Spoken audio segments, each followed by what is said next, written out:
Welcome back, everybody, to another episode of Translate This. I am Melissa, and my beautiful co-host is... Lauren. Well, you sound kind of unsure of that. Come I on. I feel like I say that the same way every episode. Okay, we'll say it how you So, want to. yeah, I don't know. I'm gonna have to work on that. I feel like Richard also had that Yeah. intro Well, fear.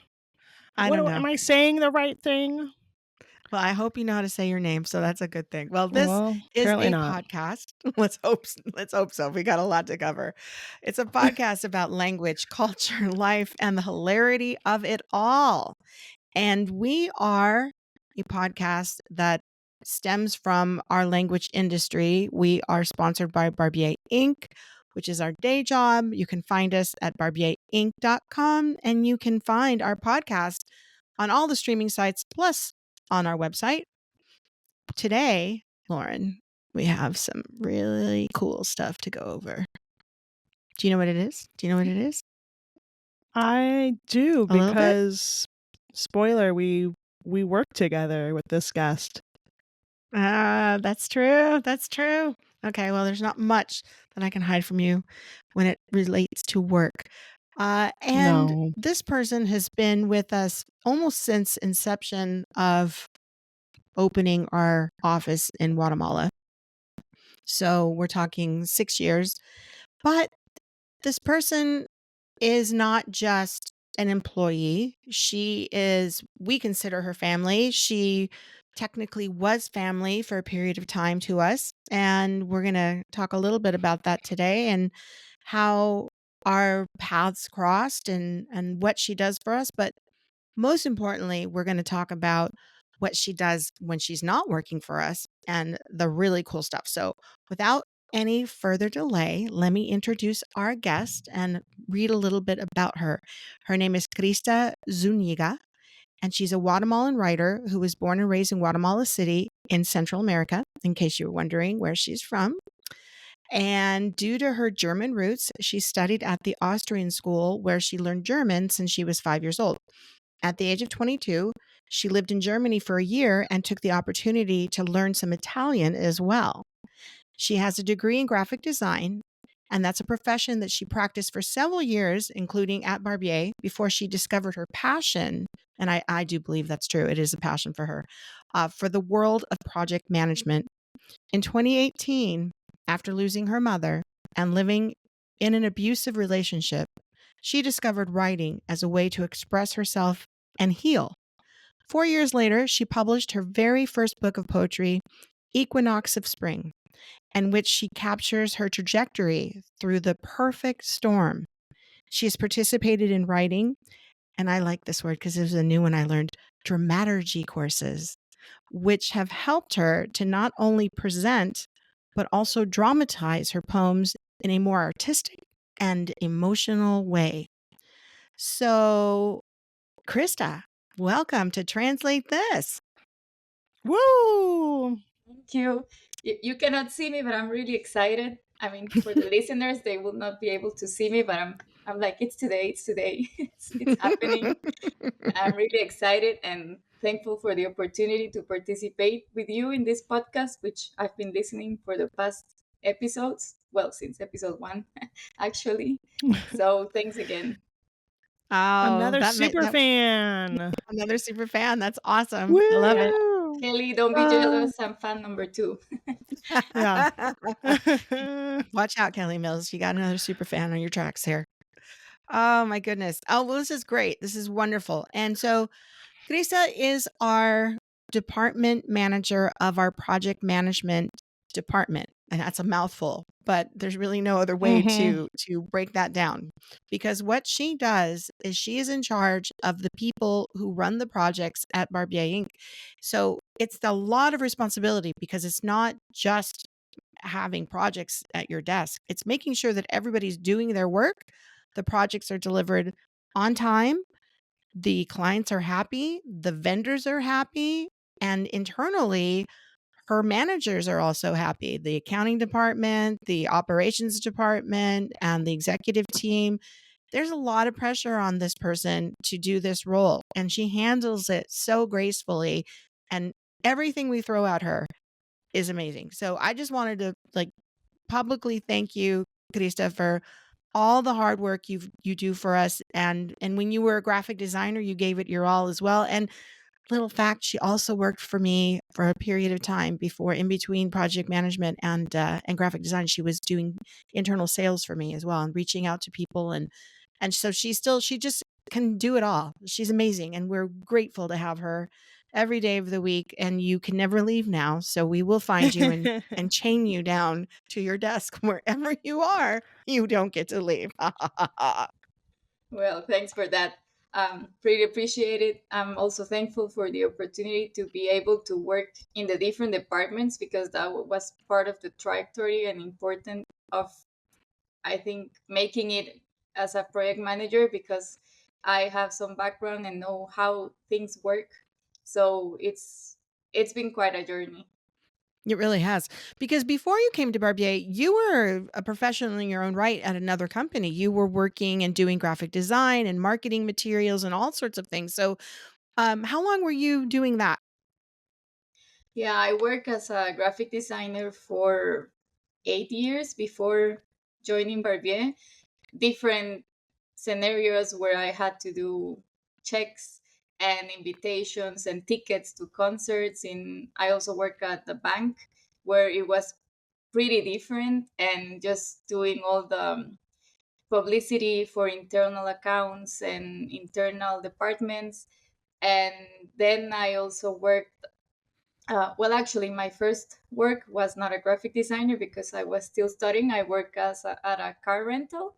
So that Mm. was my first very experience with sales because I Hmm. was face to face with the client. And travelers, uh, they are quite, I don't know the word, but travelers are just a thing. And They can be awful. Let's yeah, just be honest. They can be yeah. awful. They can be So wonderful, but they can be Yeah. really irate, impatient, demanding.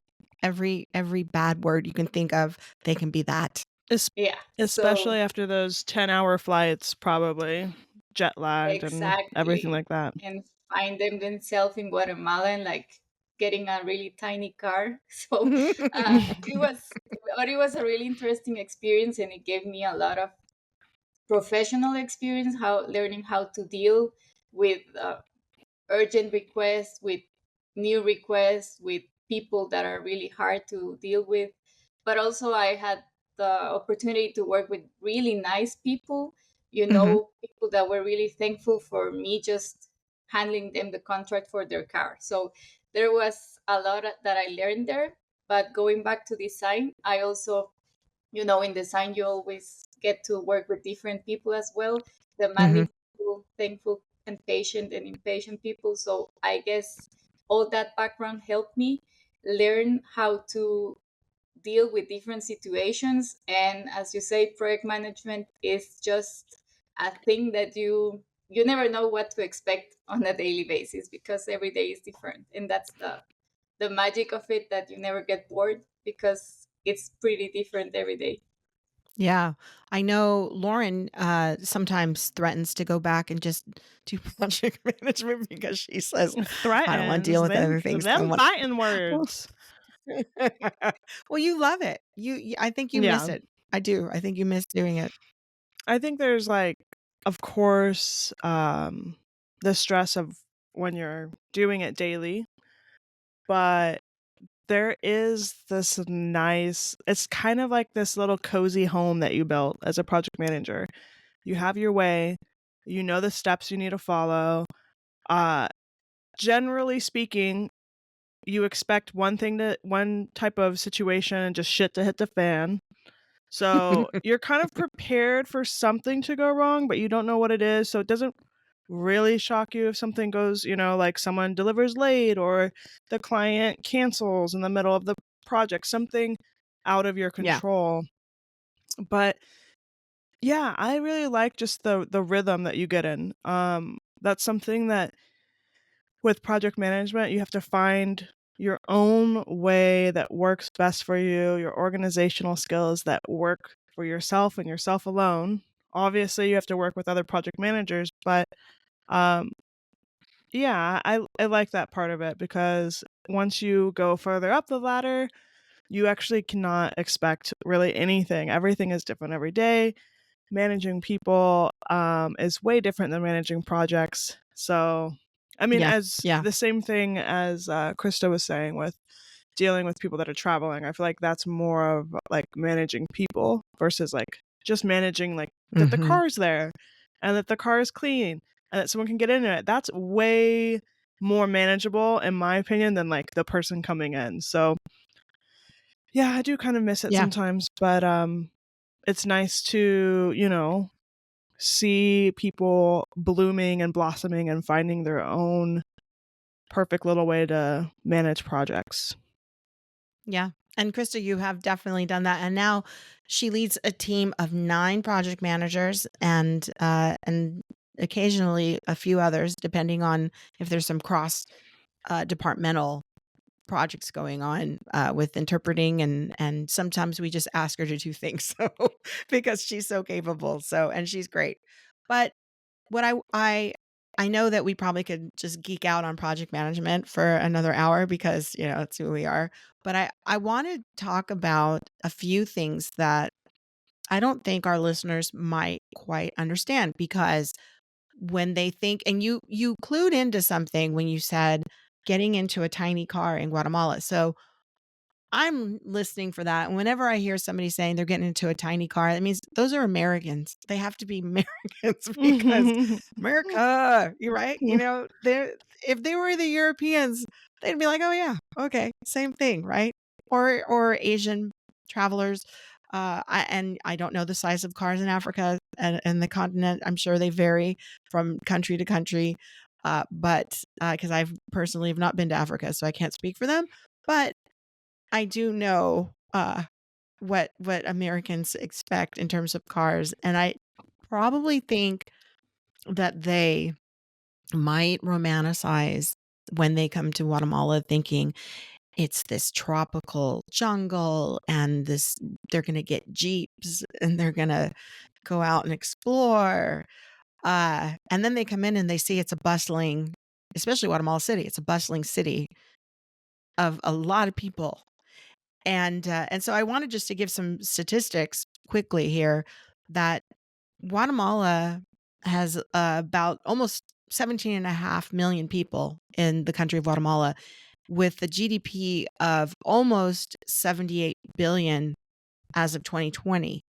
And it's considered the largest economy in Central America with an upper middle income or considered an upper middle income country.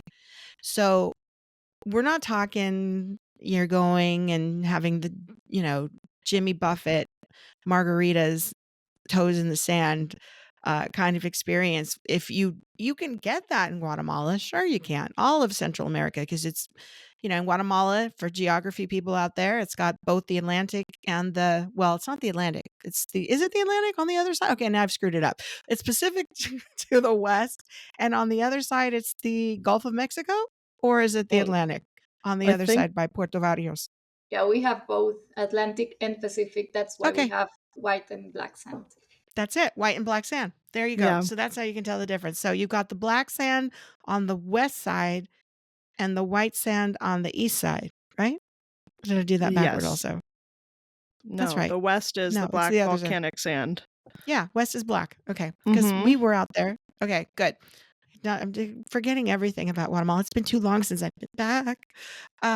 So It's technically the coast is technically like the Caribbean Sea, kind of. It's like the Caribbean Sea, the waters from the but the Caribbean Sea Atlantic. and the waters from the Gulf of Mexico are kinda in there.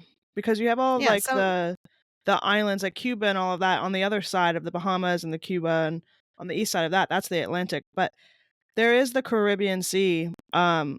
Technically, I think that's what would be the waters there would be considered the yeah, Caribbean Sea or the probably. Gulf of Mexico. Well, okay. We're just showing our ineptness for geography as Americans once again on this wonderful episode. But what I will say is, in terms of Guatemala, the thing that I find fascinating is that, of course, you have a large population of indigenous Americans there, or Mesoamericans, because it's, the middle of the Americas. And for whatever reason, Central America is not its own continent, and it doesn't belong to South America, and it doesn't belong to North America. It's just this group of countries in between. And although I think it should be a continent of its own, or it should just be claimed by one of them. And then the other thing about it is that you have also a variety of people that have immigrated to Guatemala. And in particular, there is a large German population that lives in Guatemala.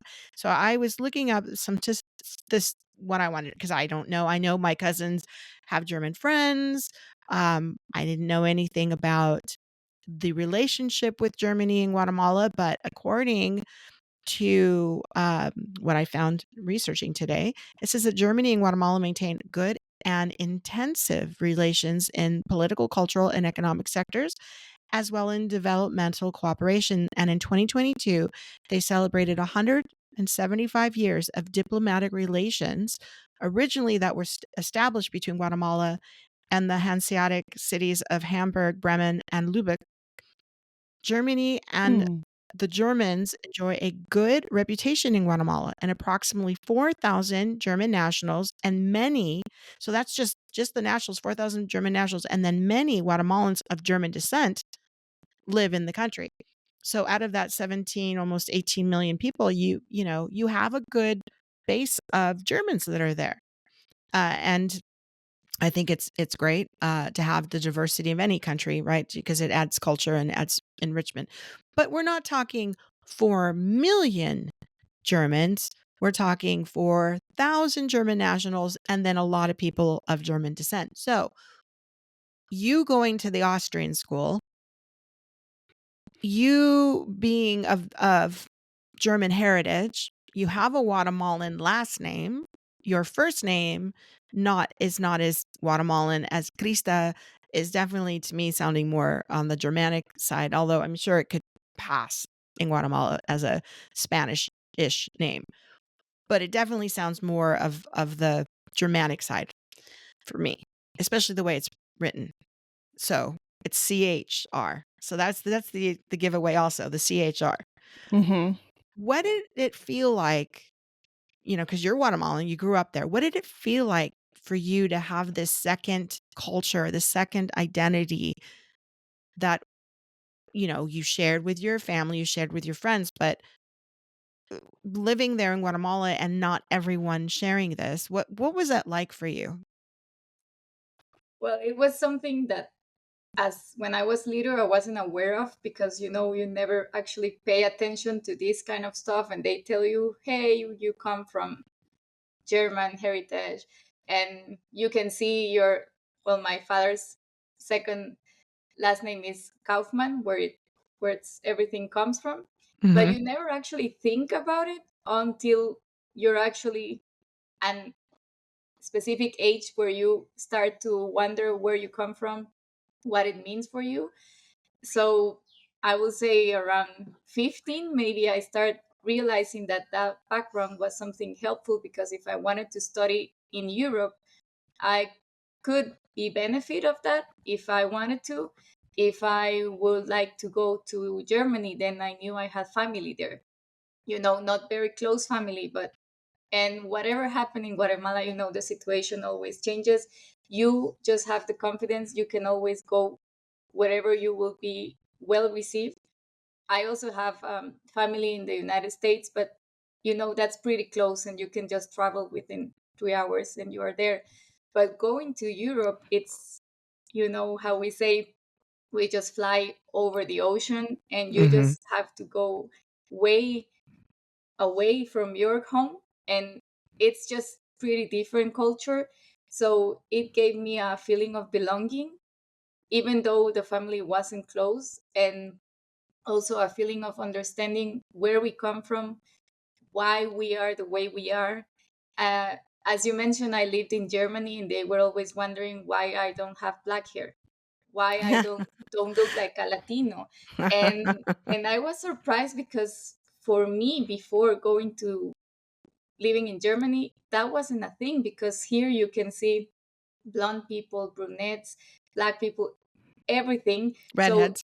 redheads, yeah. So that's nothing I was surprised. But when I go there and they figure Guatemala was this, as you mentioned, this tropical land and full of indigenous people, you realize how wrong they are and Mm-hmm. how little they know about our country and our roots and about immigration, because they think, okay, Europe is just this bubble and Central America is a different bubble. So I think that difference, you cannot feel that within the Americans because there are Latinos all over the United States, but in Yeah. Europe, it's pretty different. So it was also a thing that gave me uh, this feeling of belonging, but also Mm-hmm. this feeling of not being actually understood because people don't learn about us.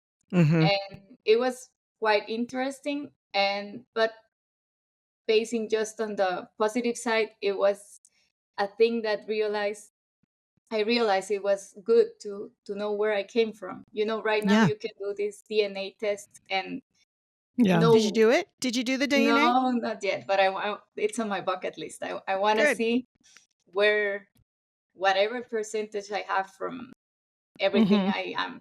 Yeah. So it's has been interesting, yeah. Well, I think it's great, and I hope that more people from South America and the Mesoamerican areas do the DNA test because Lauren and we did it, right? So we Yeah, we found did it. out everything. We did it like when it was pretty new too, almost Yeah. 12 years ago, I think now. Mhm. So Wow. the whole thing behind it is that the more people that do this, the better um like Tracking. gene stats they're going to have, and so they're going to be able to categorize exactly the percentage of where you're from based off of that. But also, there's a bunch of controversy with it too, with like people selling your DNA info and just Oh, for health I reasons. think that's And hogwash. Hogwash. I don't think I it's don't buy any of it. hogwash. I don't think it's hogwash, but because I think 23andMe got hacked. I mean, I know they got But hacked I don't think literally. they didn't lose the DNA stuff. I think they are hacked on some of the privacy issue stuff, but I mean, I mean, I don't know. But what are I'm they just gonna do with my saying, DNA? like, Are they gonna replicate? Am I gonna have like this they're clone gonna walking around? sell they're gonna sell your it's mainly selling the data. That's the same thing with like Meta and Facebook. They sell the data so Mm. they can market towards you, so they can make more money off of you. So they can make money off the Oh, consumers. I don't So care about that. if they see that, oh, your genes, I don't know, I'm making this up right now. So don't go out there and say that, but I'm assuming it's something like, okay, yeah, you're disposed to this type of eye disease, so you know what, we're gonna market some eye drops towards you, stuff like more like basic like that. Yeah, So that's kind of what I've heard. But also, we're never gonna know what they're doing. They probably already had it anyway, and we're selling it anyway somewhere else. So they've cloned all of us, and that's what they're going to Mars with us yeah, all. All the clones are we going to Mars. That's what's exactly. happening. We all have second versions of ourselves out there in the world, probably. Yeah, in Mars. No, it's gonna just be on Mars. Not in this But world, in another no. world. So in another world. But Krista, going back to what you said about what they thought of and how the Americas are going to North America. It's only 3 hours away to go to the United States because you have a sister that lives in California, or is she now in Colorado? A cousin. She's in Colorado, yeah. Cousin. Cousin, Okay. but she's like a sister, so we can say Yeah. sister, yeah. Okay. And I think that's really important. You said that because I was just reading statistics yesterday that there are 10 million Mexicans, just Mexicans, 10 million Mexicans in the United States. There are a million Guatemalans in the United States. There's a million from El Salvador. I think there was like 900 and something from Honduras. There were, and then a lot of the different Latin countries, there's like a million Colombians, a million Ecuadorians. And so it seems to be between 1 million and 2 million coming from the rest of the Americas going into the United States. And there's a lot of Canadians. There's like 8 million Canadians in the United States. I mean, so the United States has a reputation for being a mixture of people for a reason, because people are still every single day that we live and exist on this planet, people are trying to get to the United States because the dream has been I think it's the best marketed dream in the history of mankind. Come to the United States. It's the land of the free. Streets are paved with gold. You can make yourself into anything you want to make yourself. And to some degree, there's a little pride in that. It is sort of true in some degree. I'm going to say though that dream has sailed. It's not the same as it used to be. And I think that people don't understand that you can do the same thing in Guatemala if you want to. You can definitely make a dream happen for yourself and do whatever. And I look to you, Krista, as an example. So you've had an opportunity to live in Germany. You've had it, and we're going to talk about that in a minute. You've had a minute of time in the United States. You've had lots of, episodes of visiting and understanding the culture and then working with Americans. And you know your own culture very well. So you have made a success of yourself, and you've not seen being Guatemalan as a limit, as something that's limiting. And that's something I want the listeners to really understand, that we value Guatemala. And even if I were not biologically from, part of me from Guatemala, I still would value the culture just as a foreigner coming in, because I am considered a foreigner, other than my family. They don't look at me as I'm Guatemalan. They look at me as, you're this person that was raised in the United States, so you have heritage, but you're not Guatemalan, and it's a distinction. Lauren's lived in Guatemala for a few years during the pandemic, which was a crazy time to live there. But she's a quarter Guatemalan according to the United States statistics, because I'm considered half, because my mom was born there. Even though, percentages, if you go in the DNA, it's a whole different story, and that's where it gets tricky when you start saying, well, what are you? But I don't know. I think that there's a lot that people need to realize, that they need to stop doing what these people in Germany were doing to you, saying, oh, why don't you have black hair? Why don't you have, dark skin? Why don't you have dark eyes? Why are you not a particular body type? All of these things. And if you were able to see Krista, everyone that's listening, she is your stereotypical European looking person. And if I Except for did the it, height. except, Yeah. depending on the country, yeah, except for the Yeah. height, but depending I on the would country. say that Because too. another fun fact in the world: Guatemalan women are the shortest women in the world, statistically. Yeah. I I can mean, proudly say I'm above average, but still I'm 1 meter 57, so I'm not that tall. But I'm not hey, as small as the average in here. So I guess right. in here is the only country where I can feel like, oh, I'm above average. That's it. You're above average. There you go. But you're definitely not as tall as the Germans, and neither am I. And No, I've got a lot of not German. even close. Yeah. Yeah.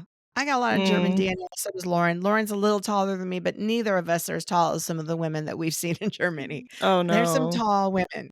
There's some short So, women yeah. there too, but yeah, Oh, yeah. majority is at least, I want to say the average height for a German woman has to be at least 5'6" or like 165.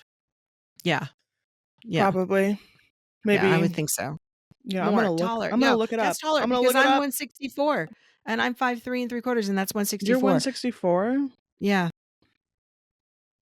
Yeah. Okay, I thought I was 165. No, So you're like 170 something. no, I'm not. No, Aren't I you? am not. I think you're shorter. I think you're actually shorter, Melissa, than what you're saying, because I think No, I'm 5'4" or 5'3 3/4. So what this is is that? how well we know the metric system. So We're sorry, all learning this listeners. too, people. So no, Okay, this is average height very relevant. for German woman is 165, which is Oh, 5 feet you nailed it. 5 feet 5 inches. Okay, see? So what's 164? I'm gonna do my converter. Oh, my So phone's then off. I I can't am do it. 170. I Yeah, think. see? That's what I'm Oh my telling you. gosh. Also, the average height of a man is 180 centimeters or 5'11" in Germany. That's the same as the United States. I think actually it's 5'10" in the US. Yeah, I think it's a little shorter. But yeah, Okay, I mean, and it just depends. I'm gonna do the Guatemalan woman. The average is 149 centimeters or 4'10". Yep. and the average height of a Guatemalan man is 163 or 5'4".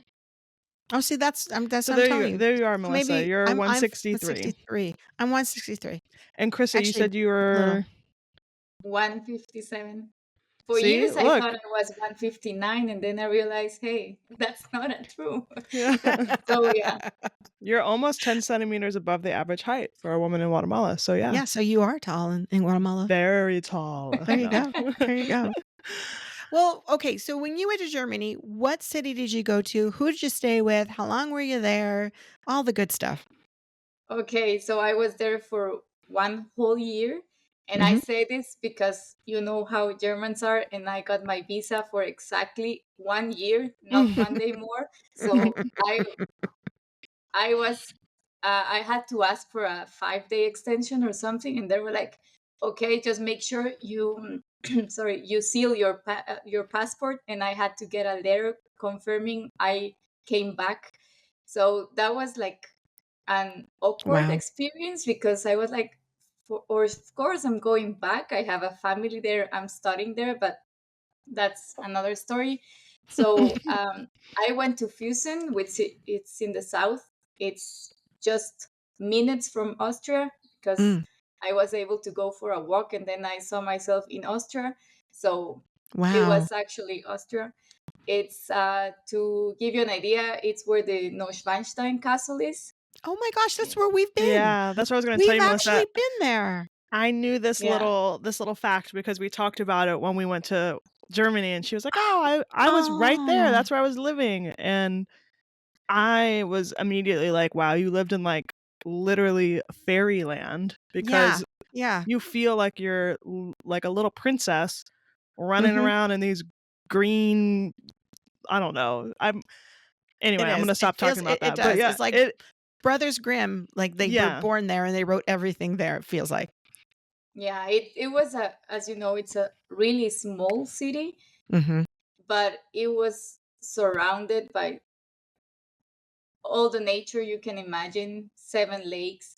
So you never get bored, even if it's small, because you can always figure out something new to do.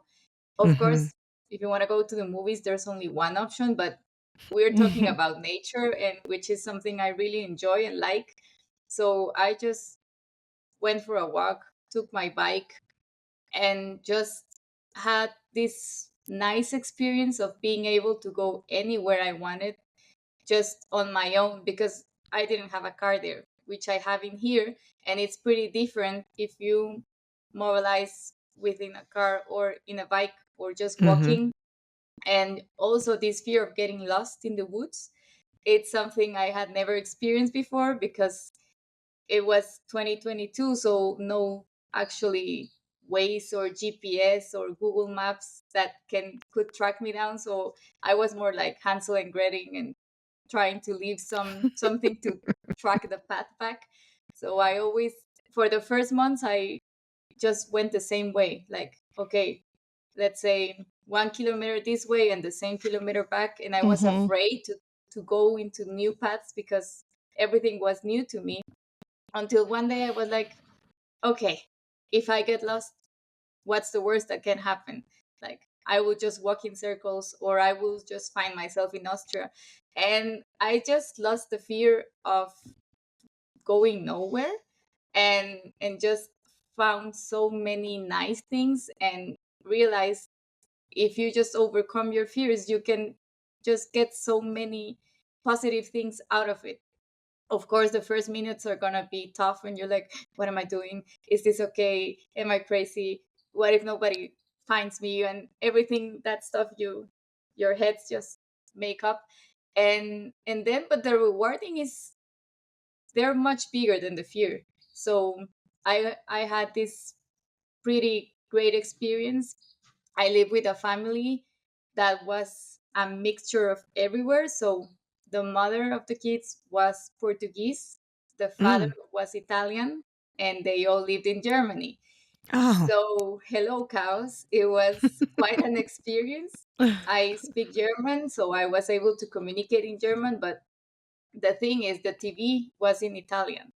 So Mm. if I wanted to watch something, everything was in Italian, and it was pretty hard for me because the kids spoke Italian, the family, the relatives, and they were like speaking Italian. And I was like, hey, I came to Germany because I know the language. And then I just realized I was in the middle of a family where I couldn't actually understand everything they were talking. So since I went as an au pair, I had the opportunity to go to a German, or actually, it was a must. You must go to German course. But Mm. since I already knew German, I decided to go to an Italian course.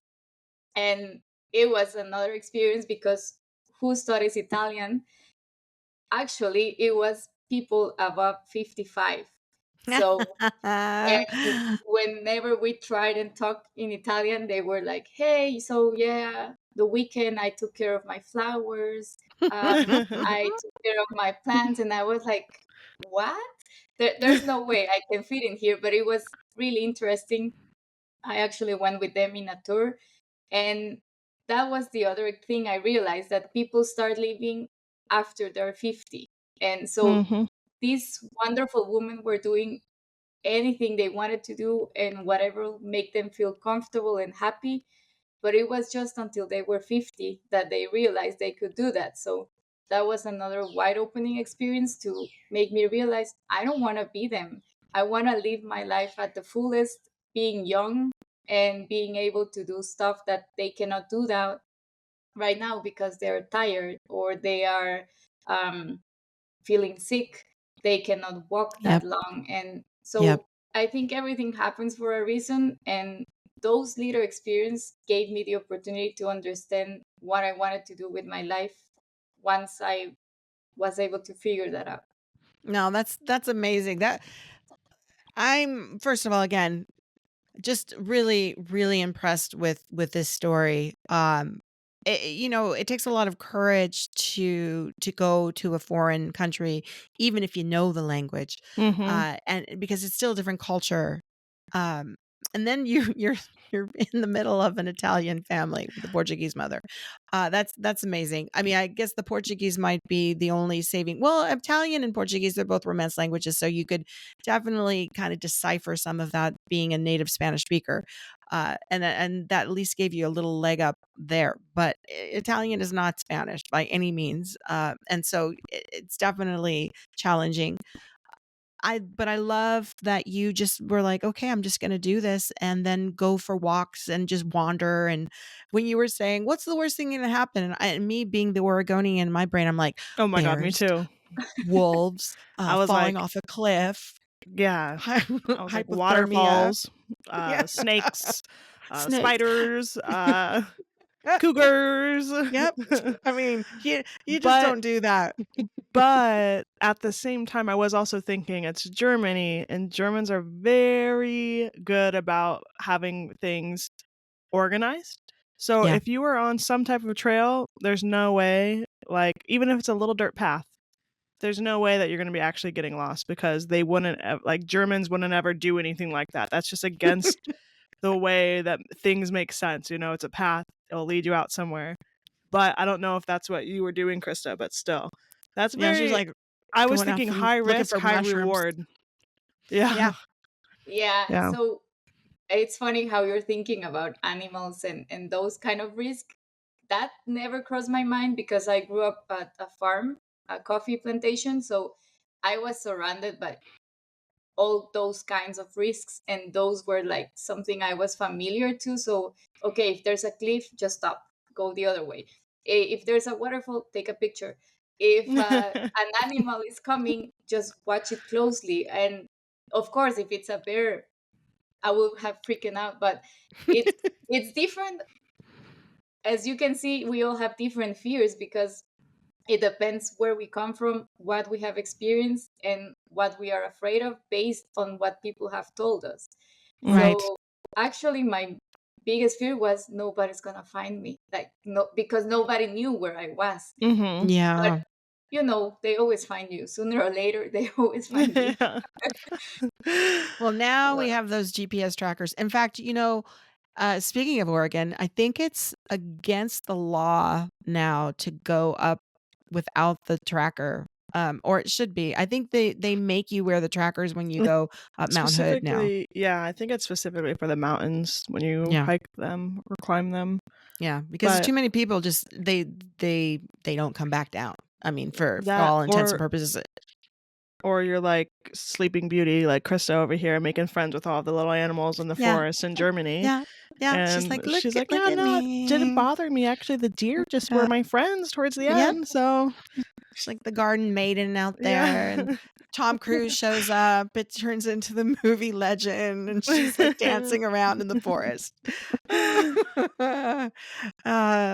Oh my gosh. Okay, so you said you were 22? Yes. No. Yeah, you were 22. Yeah, Okay, 22. so you come back to Guatemala. You were not married yet. Then you get married. And then it didn't go very well. And like Lauren and like myself, we both share this with you. Our first marriages were abusive. Um, all different reasons, all different situations. But unfortunately, this is the ex-husband is the child of my first cousin. And that's when I first met her, she was a barbier. And so I was like, oh, look at that. She's another barbier. This is great. We've got a couple of barbiers working with me because, I don't get to actually have the name as my exact last name. It's my mother's last name. So it's a secondary name for me. But yeah, that was a moment where I understood culture differently and in terms of the United States, because Krista came to us privately and she said, I'm getting divorced. And she was concerned, obviously, that she wasn't going to have a job. She's leaving the family and what was going to happen. And I'm like, what are you talking about? Like, No. oh, you gotta get divorced? Okay. I'm like, look, get divorced. Let's go on.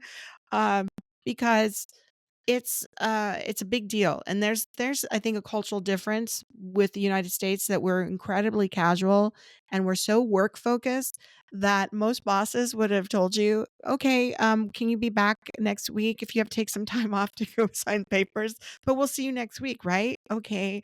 And like they just, it doesn't cross our minds as Americans in business to concern Yeah. ourselves. We don't think about There's it. a scene, I think it's Crazy Stupid Love, right? Where he's like losing his shit in the bathroom and Yeah. Steve Carell is hysterically crying and everything.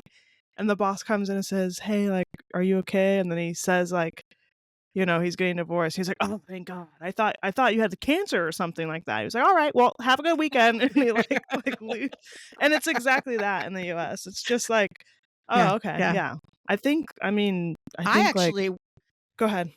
No, I was gonna say I actually was worried, and I think you were there, or maybe not there, Lauren. But I was actually worried you were gonna quit, Krista, and I was like, "Oh my God, she's quitting!" No. Yeah, I know.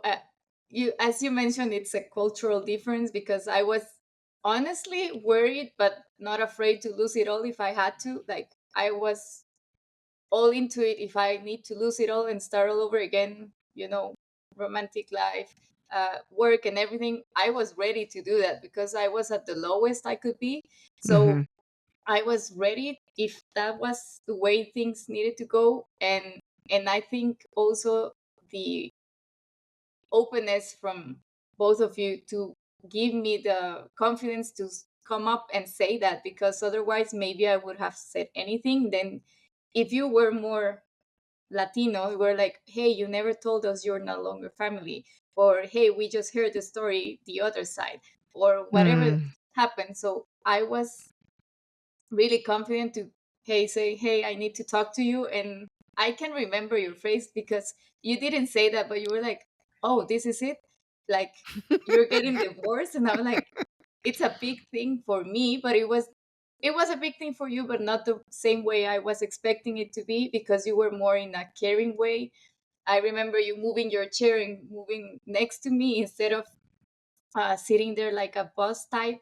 You were the boss, but you were more like a human, caring person that just hug me and say like, hey, it's okay, happened to me. You share your story. I was actually new to your company, and you shared very personal things. sorry. So that was also something that said, hey, these are humans. This is a company, but these are humans that care.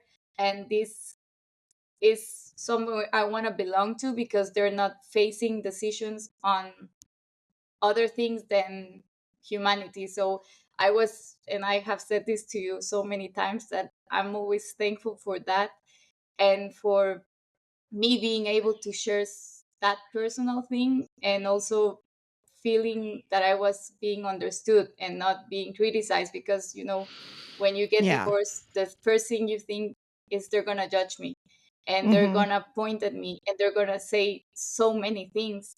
And that was not actually what happened. It was quite the opposite. And I was shockingly surprised in a very good way.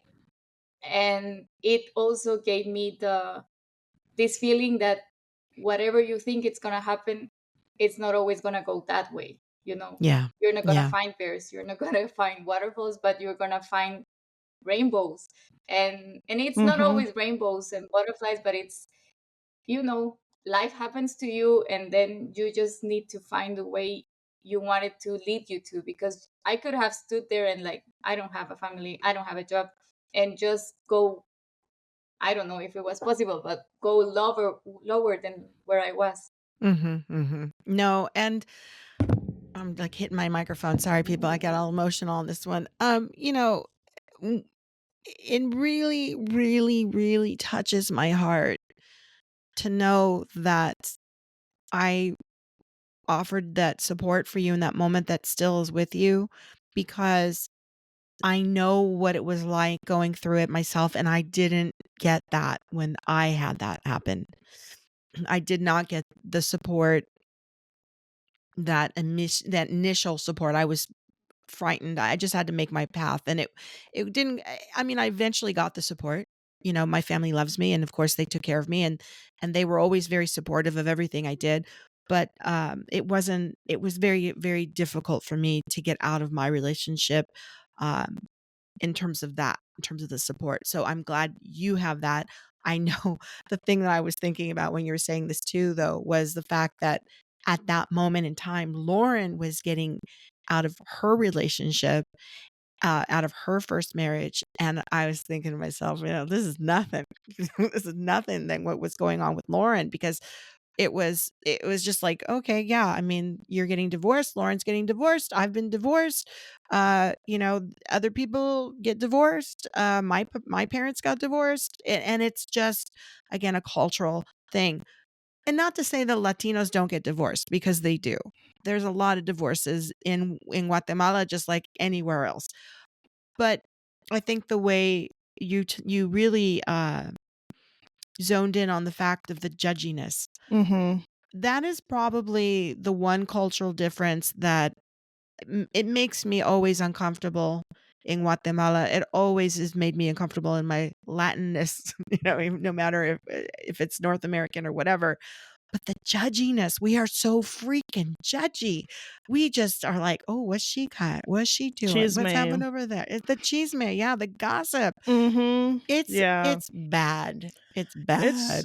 I think, it stems from something that I had to learn this when I was living there and working there, because I didn't understand why everyone was so united in their decisions. Like, if one person felt this way, six other people felt that way, even though you, like, could see that they didn't really know if they should feel that way, but they're just going to feel that way because the majority does. So I don't want to be wrong. I'm just going to go with the majority.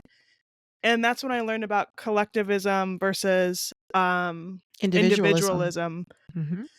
In Guatemala, for those who don't know, is on the same level as collectivism as Japan.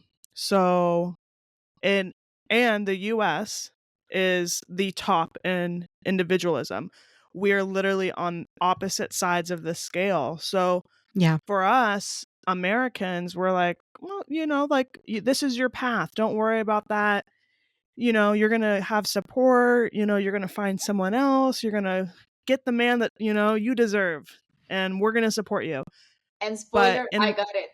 yeah, and Yes, you, and I yeah, can't wait to talk and about that I too. know. But, but at the same time, then you're like, in Guatemala, it's more like, okay, if I make this decision, this family, and maybe this group of friends won't be there for me anymore. Um, my church is gonna look at me this way. My peers are definitely going to question and maybe talk about me behind my back. And it's this whole thing of, do I actually wanna expose myself to that? Do I wanna go through that? Because it will happen. You know, there are certain members of the family that just say, you know, "Keep that to yourselves. We don't wanna talk about it. We're not gonna acknowledge it." And, you know, we'll keep it hush hush if someone brings it up. And that's so different than what we're used to. So I think, that's something, you know, that, and that's just in a personal way, but, you know, it affects the way that you work, the things that you buy. I mean, it's the culture of collectivism is very, very unique, and you'll Yeah. see that they don't wanna make others feel uncomfortable, so they'll go along with the majority.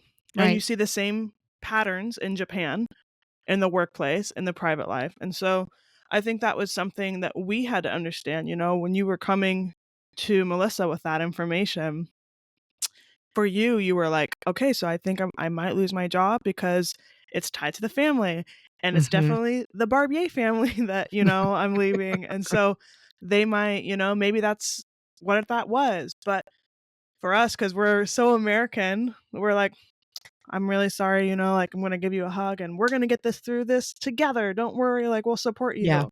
So I think that's something that people need to understand it culturally everywhere in the world, right? There's their own versions of how things work, but it's very, very, very different despite being so close to North America. Yeah.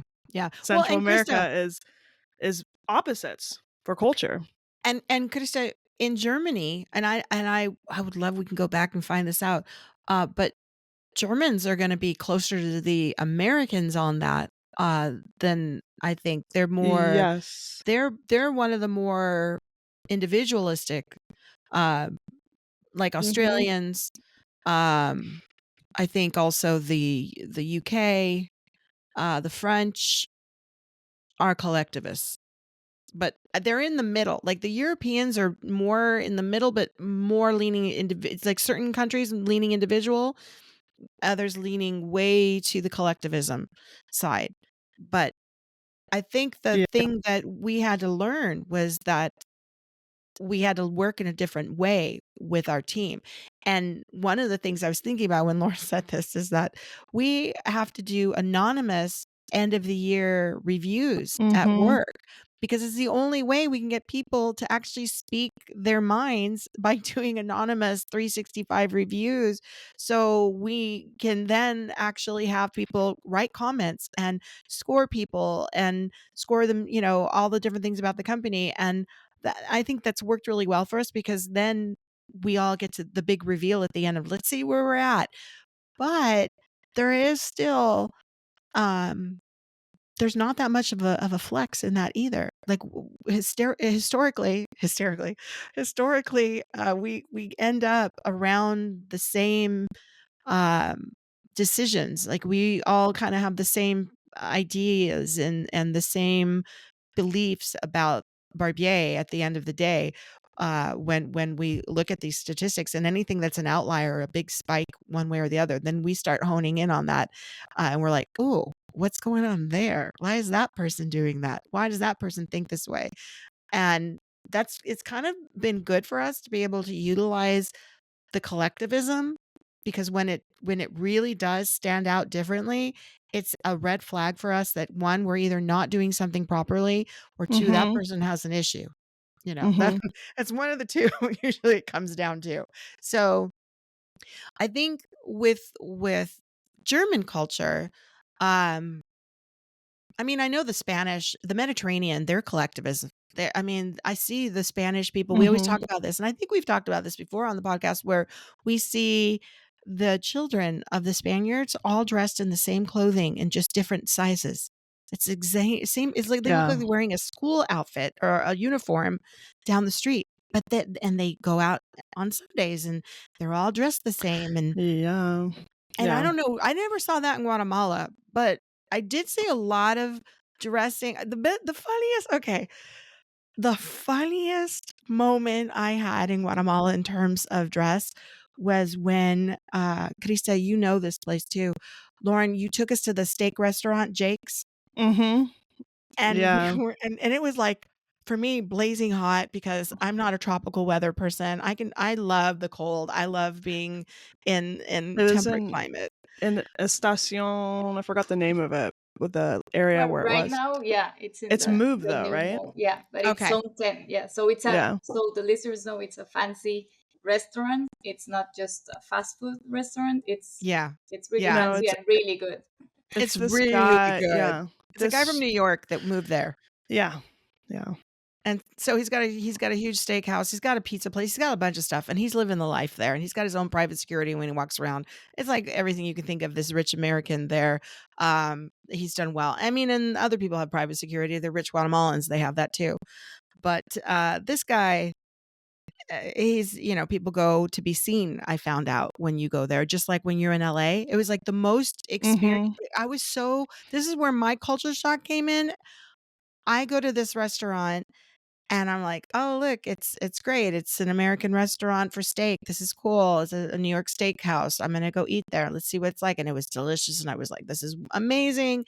And the guy's very famous, and he's got pictures of himself with all these different people and celebrities and diplomats and whatnot all over the restaurant.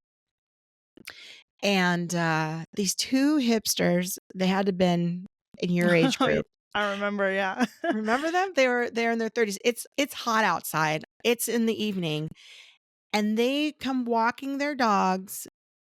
They both have matching Sherpa boots on with Sherpa jackets, and they're wearing shorts with the Sherpa. But it's all beige. They're beige head to toe in beige because that was a Mhm. big thing. It was a man and a woman, and walking their two little, what, I don't remember the kind of dog, but it was, the little fancy smancy dogs. And they're walking them, and they're just walking around saying hi to people, and in Guatemala, just like in Europe, you kiss each other hello on the cheek, and it looks just so schmoozy. And I was like, oh my God, I'm in Los Angeles again, aren't I? It was Yeah, awful. they were out to be Seen. flaunting and Mhm. oh, we're just gonna take a nice little walk right here next to Yeah. all the, because at that time that little area was new. It was like pretty much, I don't know, maybe a year old with having all those restaurants. Some of the restaurants that are there now weren't even there yet. It was that new. So yeah, it was like the place to be for a minute. And yeah, it's quite funny. But to your point, Melissa, we don't really see that unless it's like New York or LA. Mhm. Some places have it, like Miami, Chicago as well. But I see Dallas. it way more here in Europe too than I Oh do God, in the yeah. US, than I Yeah. do in Guatemala. I mean, it's very interesting to see when, like, I feel so bad because, a lot of people make fun of Americans because we go to the grocery store in our pajamas or our leggings or our yoga pants, right? And so I've caught myself so many times just going in yoga pants, and I'm like, you know what? I don't care anymore. Okay. Like, yes, I am American. And you know what? I do like wearing my yoga pants to go get my oranges at the store. Like, judge me if you want.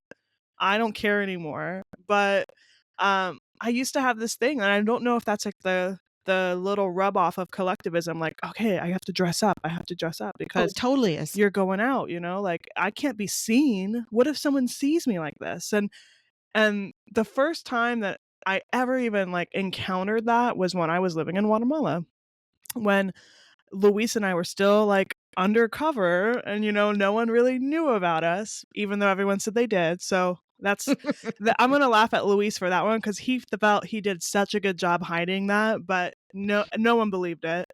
I didn't care because I didn't know, right? I didn't understand culturally, like that's such a taboo thing to do. And she's talking about And we went dating a to coworker, people. yeah, and we went to Oakland. We went to the mall, and he was petrified. And I didn't understand at that time because I'm like, we're just going to the mall. Like, and he wouldn't hold my hand. He was trying to have like distance between us when we were going up the escalators. And I was like, who's going to see us here? Like, really, who's going to see us? after living there for 2 years, I realized, holy shit, like Oakland is the place where you always run into people and you always are gonna see someone. And I completely understood it. And I was like, so looking back on it now, I'm like, oh, okay, I get it now. But yeah, it just kind of it goes with that. So, but going back to that, this journey that you were on, Krista, um, putting yourself first is really Yeah. what you were doing. And it led you to continue doing that. I Mhm. saw, Mhm. from my perspective, I saw you putting a pattern of, I want to do what I want to do. I want to have fun. I want to go do those things. When I first moved there, you were the first person that was like, let's go up. There's this place up that's called Hapitanango, and they have like the little Lord of the Rings houses up there. And I was like, oh my God, yeah, let's go do it. And you were just like, I've always wanted to do these things, and I'm just going to start doing things that I want to do for fun. And I love that. And I was like, you know what? I needed to hear that at my time too, because like I Yeah. was in the same boat as you. And I was like, yeah, this is what we're supposed to do. Like women power. Let's do what we want to do. But explain a little bit about how that kind of led you to your poetry. Yeah, because I mean, also before we do that, Krista, because we've kind of glossed over another major thing is you lost your mom at the same time too, which I'm so sorry, and Yeah. I can't imagine what that would be like because you're two major transitions in your life, and then you still find the joy.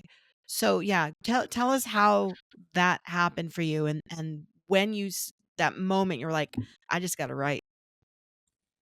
Well, yeah, it took a while. As you know, we all need to go through the pain and through the sadness and everything that comes with a divorce and losing a mother. And maybe not the mother, just someone that's really close to you. You can just feel the same pain losing a friend. It doesn't need to be like blood family, but it was a point where I was just trying with all of my strength to get back to where I was, because when they say you just lose yourself, you don't Hmm. know what that means until you just look at yourself in the mirror and you don't know who you are. Mm, And you see yourself with the crying eyes and the red nose, and mhm. just not the way you are expecting to look at yourself. And that's the moment where you ask yourself, who am I? Like, who am I looking at? Who is this person? Like, where's this smiling and funny Krista that you used to be? Where is she? Mhm. And I had to go back. This was with help of my therapist. I had to go back and like check where I had lost myself. And it goes back, oh, it always go back to when you're little, and what you do and how you learn and the patterns you follow. And I was a people pleaser since I was Hmm. little. I am the second of five. Um, we're five sisters, so it was always messy around the house, and everybody trying to do their will. So I was like, I don't want to be the one they're yelling at, or the one they're punishing, or the Mm. one they're asking to do stuff. And my parents were great, but they always yell at you. So I was always like, no, I want to be the one that has everything in order. I want to be the one that's uh, Mm. ready when they ask us to. So I was a people pleaser, and it took me a while to understand how that can be a negative thing, because Mm. I always saw the positive Yeah. side of that. And I was like, yeah, you're never going to have conflict because you're pleasing people and they're always happy with you. But the thing is, you're not happy with yourself. So I had to look inside and realize what what really matters. I mean, it actually matters if I was pleasing myself, and if I was going with I honestly thought, as you were saying, sometimes you think, I don't actually agree with this person, but who cares? Okay, I'll say I do, just to avoid conflict. And that was me. That's what led me into an abusive relationship, because I had no limits, and I was always saying yes and okay, whatever. Mm. I don't agree, but okay. And you know, whenever you have something happening to you as a child, you always run to your mom. it's always a thing. Oh You run to gosh. your mom, and you can run to your father, but it's a different feeling. So I didn't Mhm. Mhm. have that. I ran to my aunt, and she was great. And I explained to my father, like, I need this female figure to help me through this. And you're great, and I love you, and you support me, but you're my father, you're not my mother. And neither was my aunt. I mean, she was Mhm. my aunt, but she had this mom caring thing that you can only explain if you're a mother or if you're a daughter. So I can explain it from the daughter side. And she was just like, hey, your room is ready whenever you need to move. She didn't ask, she didn't question me. She just stood there, watched me not eating. She was like, you're like a bird, you're just taking tiny Mhm. bites. But she never pushed me to eat more, or she never pushed me to talk more. She waited until I was ready. And I Nice. think that's what I needed at that time, Mhm. going back, not to be judged and just to be able to be myself. So it was hard to realize I was people pleaser, and I was avoiding conflict, and I was not standing up for my beliefs. And I watched every YouTube video you can figure out. I was like self-help, and I was like, hey, I've seen this. And I was listening to all the music I could. I was reading all the books I could. And I think knowledge is what helps you, because you can read books, but it will always get you in a way that fits your life.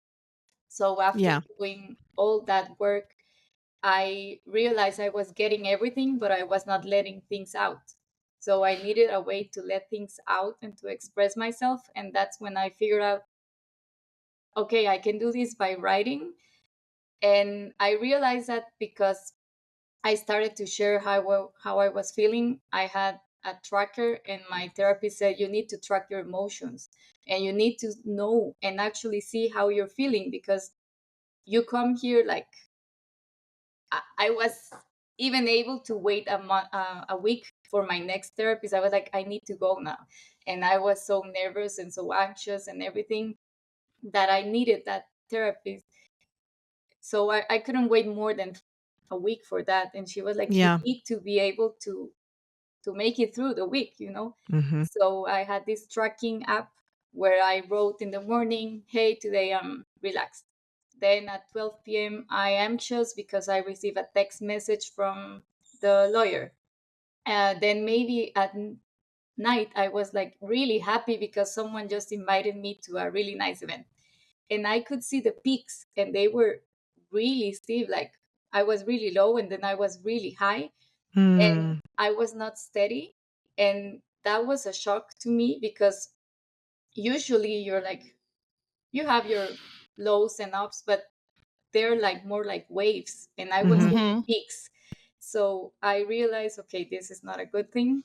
And it's, again, until you see yourself in the mirror, you see yourself in emotions, that I was aware of how I was feeling and what was happening to me. So I started to, track the emotions and just write a little bit. And it started with, I'm happy because I got, I don't know, invited to an ice cream. And then I'm Mhm. really angry because blah, blah, blah. So when I start seeing that, I saw that I could express myself. And I went from I'm sad to like I'm extremely angry, or I'm just uh, about to explode. And I started to go through the different emotions rather than just sad and happy, because that's Right. why what we learn. And Mhm. it was just a bigger amount of well, not amount, but a bigger range Spectrum. of words, yeah, spectrum, exactly, that Yeah. was there. And I was like, hey, there's more than happy and sad. So I was able to express myself, something that I had never done before. And it felt good. I liked it. Mhm. And the little I shared, people were like, hey, this is really nice and this is interesting. So I that also helped me to gain more confidence in myself, and to say, hey, this is what you're good at, or this is something new and you are just nailing it. And I needed that, because you know, when you get divorced and you lose a mother, you feel like you have failed in a way, that you Hmm. failed because you didn't help her enough. You failed because your marriage is gone. You failed, and you're just thinking about failure. So I needed some success in my life, and Yeah. writing was that success that I needed at that time. Well, and I'm really, first of all, I'm super grateful how open you are about this, Yeah. because you're going to help a lot of people listening, Mhm. because it's very important what you're expressing. And I for one want to say to people, if you are experiencing any type of domestic abuse situation or abusive relationship, please seek help. There are people out there that will listen. You can even Mhm. call the anonymous numbers out there. We'll put links in the podcast for people who need to know this information, because therapy is also incredibly, incredibly important as part of Mhm. the journey. You have to unlearn all the lies were Yeah. that you took on, because a majority of the time when you're in an abusive relationship, the person is gaslighting you. So learn you have to unlearn the things that you think that you are. You have to unlearn the things that the abuser wants you to believe about you, because they need it to be about you, so it's not about them. And that's a really, really hard journey. And like you said, being a people pleaser, I mean, I'm the same exact way. I'm like listening to you going, "Oh yeah." And we're both Libras. Like our birthdays are like a day apart. So we get Yeah. that vibe, and there is something to be said about Libras not liking conflict and confrontation. So that adds a little bit into the mix, but if you believe in any of that at all. But I do admire your strength and your courage, because, as we've said, she's not doing this in America where people get divorced every second, it feels like. She's doing this in a culture where there's a lot of judgment, there's a lot of shame, there's a lot of pointing fingers, you failed. There's a lot of homogenous that people that you're not gonna it's not treated the same way. It's a much more serious situation. And then for her to then turn around and then go on and then write about it. So that I think that is a little Yeah. bold as well. You didn't just say, "I'm gonna write about it for me." Like, you put it out there for the world to read, Mhm. and it's now translated into how many languages is your book translated into, Krista? Let's talk about that. Yeah, well, I had to take advantage of working at a translation company. So last year I went to the World Cup, and I wanted to be able to share what I wrote, at least with one person. And actually, it went wrong, and I'm gonna tell you why. But this is that's the importance of doing things the right way. So I had two poems translated into English and two into Arabic, because that's the main language there. And working here, being a project manager, I know the way it goes. However, I took the file and I wanted to put the text in a nice format, the like similar to Mm. the book. And Mhm. I just copy Mhm. and pasted it and thought that the settings were set to language from right to left. And I was pretty proud of myself for being able to put my poem in a nice format. So I went there, and I wasn't afraid of asking people, how I talk a lot. So I was like sitting next to a nice lady in the airplane, and I asked her like, "Hey, could you read this for me? I just want to record how it sounds." And she was like, "I cannot read this." And I thought it was because of the culture and because of the religion, that I don't know, there was a word that she couldn't pronounce or say or something. And then she was like, "This is like a mirror. I cannot say it." And even if it was from apparently from right to left, it was actually from left to right. And Uh-huh. but she was so great, and we had some hours there, so she kind of uh, transcribed it, so to say, because she took the time and she said, "Hey, this is wrong. I cannot read it, but let me work on this." And you know how Oh. hard it is without a mirror to actually do that. And she was Mhm. doing that in the airplane. So Wow. it went wrong because I wasn't able to actually record how it sounded in Arabic. But it was so nice to see her willingness to help me And Mhm. she didn't understand. I mean, she has no idea at the beginning what the poem was about, Mhm. but she just had this nice willingness and this nice feeling to, hey, I'm gonna help her. And she did it, and it was actually really nice. And then I didn't care about recording the poem anymore because I just had what I wanted to, and it was to connect with the culture. So Mhm. I was able to connect with the culture in a different way than what I was expecting to. And I think that's the magic of languages, because Right. you never know what you're gonna get. Right. And Right. and it was, you can focus on the negative part, but I'm try always to focus on the positive part. And it was a really nice experience. And I also learned, hey, you need to let people do what they do best. So I should have asked, the people from BTP to do that for me, instead of me doing it by myself. So yeah, But that's Krista, there is what an it is. expression that the cobbler's children go barefoot.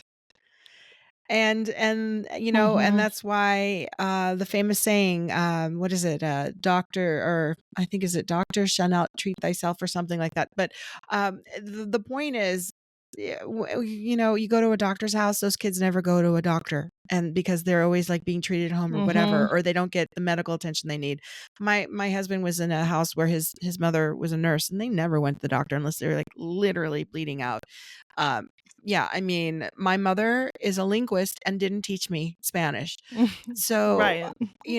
or Yeah. French, or any of the other languages now that she's speaking, Portuguese and Gallego and Italian, and nothing. I learned nothing from her because, I was an American. She wanted me to be American, but also because she was a linguist. So she didn't want to teach me because she's like, I do this for a living. I don't want to be bothered by it. So that's the thing. It's like we do those things to ourselves. And we were just doing something the other day, Michael and I, and it reminded us of the famous teacher test where they give this just a funny piece of paper. They'll give it to you, and it's got a set of directions, and it'll be like, 1, 2, 3, 4, 5.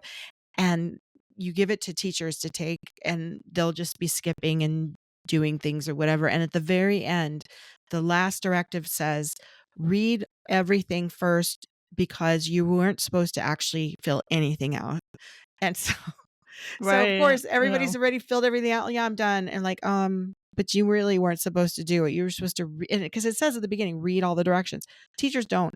Teachers are the worst students. So, that's I totally understand why you might have done that. But for our listeners, you went to which country for the World Cup last year? I went to Qatar. Yeah.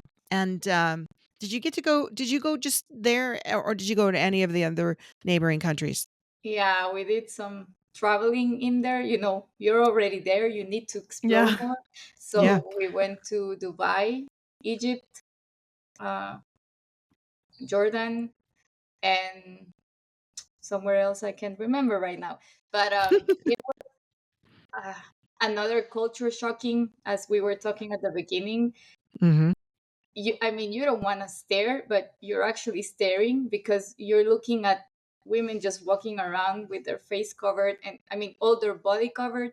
Yeah. Yeah. And then you just see next to them a tourist wearing a tank top without a bra, and you're like, it's a cultural shock Wow. because you see the difference. And I'm surprised how Qatar handled that very well, because there were so many talking about how you will go to jail if you ever held your boyfriend's hand. I mean, or if you slept with your boyfriend in the same room, even if it's not the same bed. There was so many things we were afraid of before going there, Wow. and we're like, we cannot touch each other. We cannot Yeah. actually look at each other. And it was not true.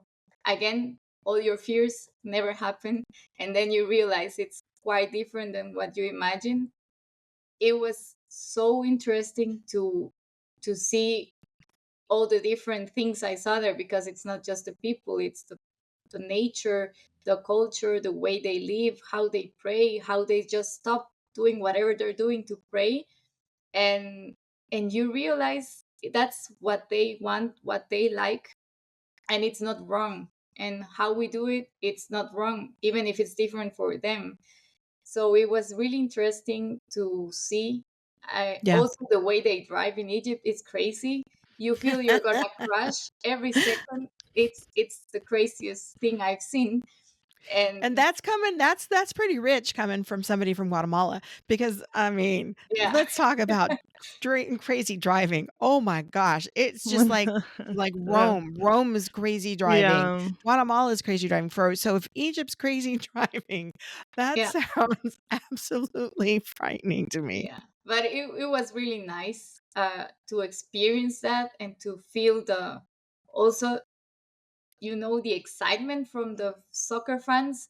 I was Mhm, just there for the traveling, honestly, but my boyfriend mhm. was there for the World Cup, and she was like, "This is a big thing," and I was like, "Yeah, whatever," but I'm traveling, and it was nice to see it from that way because it gives you another perspective of things, and I wasn't honestly, I didn't care if whoever won the World Cup. For me, it was just like it's another World Cup. But there are people that actually cry and they're pretty intense and they're fanatics Yeah. um, Mhm. in different ways. It was also a thing to see me carrying the Guatemalan flag and people Mhm. looking at me like you're not even in here. Why are you doing that? And Mhm. especially it's the British people, and they were like, and they gave me this look, and it felt like I don't care. I was like holding it with more proud than before Mhm. because, like, I'm Guatemalan and I'm get to be here, even if my soccer team is not here. But and you just realize how people can judge you always if they want to. Mhm. Yep, yep, yep, yep. No, I think that's great. I'm so glad that you went, and I know that this year uh, they are having what It's was it? what It's in France. What's going on in France this summer? The is it the female? Is it the women's World Cup in France? Oh no, it's the Olympics. What am I talking about? The Olympics are in France. So Michael and I had thought about, like, maybe some of, going to things like that, but we just don't. We just like, the crowds. I think that's a lot of it's because, growing up Yeah. in California and the crowds, you're just always overwhelmed by all of those things. But for you to go and go to a country, I mean, I've not been to any of those countries, and for you to go there and then just wave your flag and to be there with your boyfriend, which we're gonna talk about next, and, I think it's just you let go of all of the things that you had in the past, and you're like, "I'm gonna live my life," like Lauren said, and you're out and you're doing these things and you're traveling and you wanna experience the culture and just the way you speak about what you saw, you can really tell you're one of these Mhm. people that you take it all in and it stays with you and you appreciate it and traveling Yeah.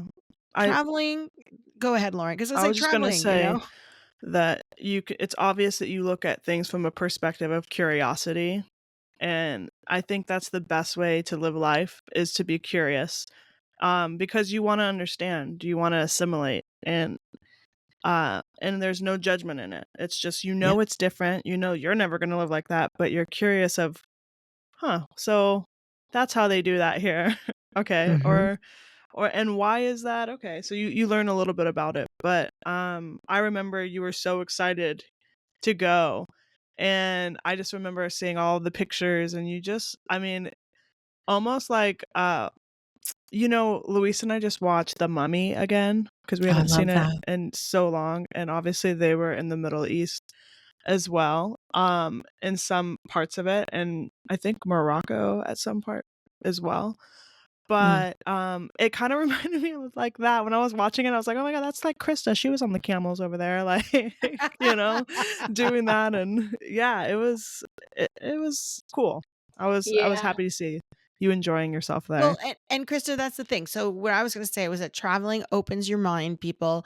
Traveling isn't just about dealing with the car rental issues when you're traveling, but it's about the experience that you have about understanding different cultures, whether or not. And sometimes you go to a place and you're like, I'm never going back there again. But you have to go to know whether or not that is where you can feel comfortable or not comfortable, or maybe it's great to just look at it for right now and I'll never go back again, but I'm glad I was able to go and experience something.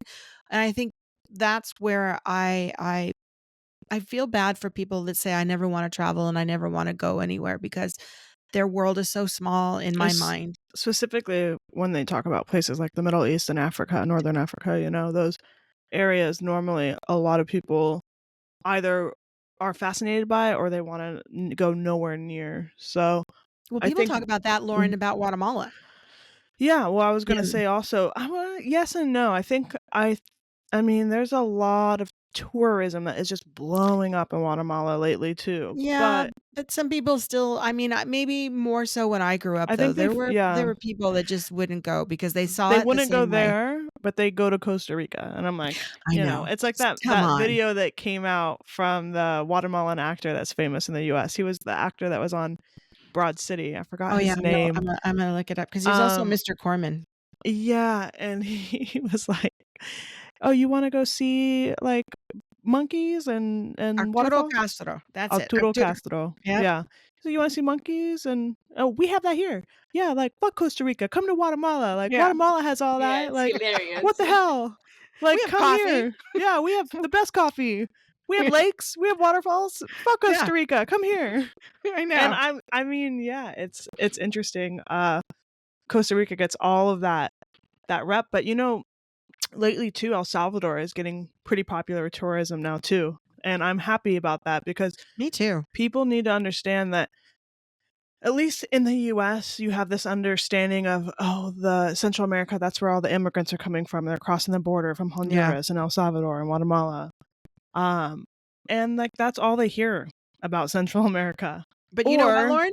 Or You know they're what? going to Costa Rica. And I'm like, come on, that's a huge like difference on both ends. Like, come on, can we meet in the middle a little bit and like talk about like Guatemala is like the biggest economy in Right. Central America, has a huge Biggest tech tech, comedy. yeah, has a huge Mhm. tech area, and I don't think people know these things. And it's the same that goes for Northern Africa and parts of the Middle East. So Right, right, you right. just don't, Well, what I yeah, was gonna say, Lauren, is that the difference now living in Spain is that the Spaniards, Krista, they're like Latin America, they're just us. They're us. We think of you as us, the same.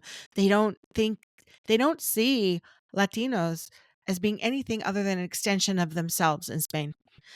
And it's so it's a 180. It's a 180 after growing up in the United States and then living here and having my Guatemalanness, right? My heritage from my mother's side not be looked down upon.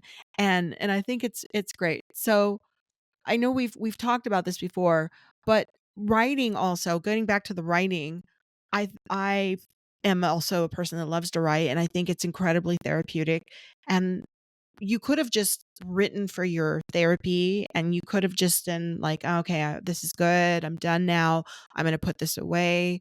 I don't need to write this anymore." But you went past that. You actually wrote a book and then you did a book tour and you were an international writer. I mean, you in the sense that you've sold your books internationally. It's not just you're a Guatemalan author and only Guatemala knows you. The world knows you. And you you wrote beautiful poetry and I was wondering if you felt like, and then this is okay, and this is going to be a weird linguistics question. Being the fact that you're multilingual, when you wrote your book in Spanish, because the poems were in Spanish first, but then when they were translated to English, um, did you feel a difference in the way they were expressed? Did you feel like the words changed the sentiment at all about what your original poem and the emotions behind it were? No, not at all. And I think that's what I was expecting because English is my second language, but I can understand. However, I cannot find the best words to express myself. And I could say, I remember there's a poem that mentions a flower, and in Spanish, it mentions a clavelina, which is a flower that only blooms one time a year. But if you translated it, just it didn't make sense. Like it wasn't giving the same feeling that I wanted to. So when the team translated it, they used a different word and they checked with me, like, I know you are referring to this specific flower, but it doesn't give the same feeling. So we used a different, and that's the other thing. They didn't impose a translation. They checked with me for some words for which they had like three options, and they're like, um, I know you're talking about this, but in English we cannot say that word, but we can use a different one. Is that okay with you? So there was always review, and I was able to experience this client part of having my work translated. And the best way to try that was I shared a poem with my cousin, and she's been living Mm. in the US for 12 years, I think. And Mhm. she was like, hey, thank you, because I'm Guatemalan, but my mind is in English right now. Mm-hmm. And I Mhm. was able to feel more the connection to the poem in English rather than in Spanish. And connected to that, once I presented a poem and there was an American there, and she came to me, and that was the best compliment I've received in my life. And she said, hey, thank you for the presentation and everything. I wasn't able to understand quite everything because I don't speak Spanish, but I was able to feel your heart. And Mhm. that for me was like, hey, Mm. okay, that's all I needed to hear. Because if you feel the heart of another person, what better way to connect than that? Mm-hmm. So I always keep that memory in my mind whenever I feel like I cannot make this. And I say, hey, Krista, you can connect with people's heart. And that's something to be proud of and to be Right. really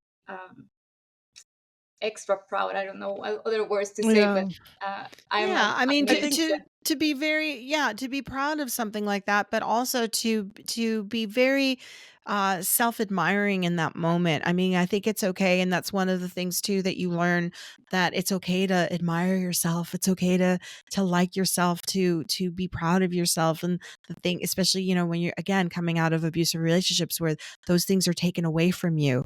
They're not mm-hmm. allowed, right? Because then you're the bad one, you're the evil one, you're the vain one. Um, and what I loved about your bio is that you introduced me to a new word, which is a dramaturgy.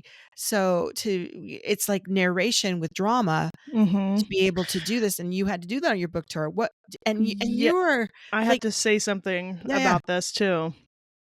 Oh, I was gonna let you finish, Melissa. No, I was just Oh. gonna say, because Krista is a powerhouse. She is chatty, but at work, like when we're messing around at work, she's very chatty. But at work, she's gets the work done. She goes and does it. She's a serious. She gets her stuff done.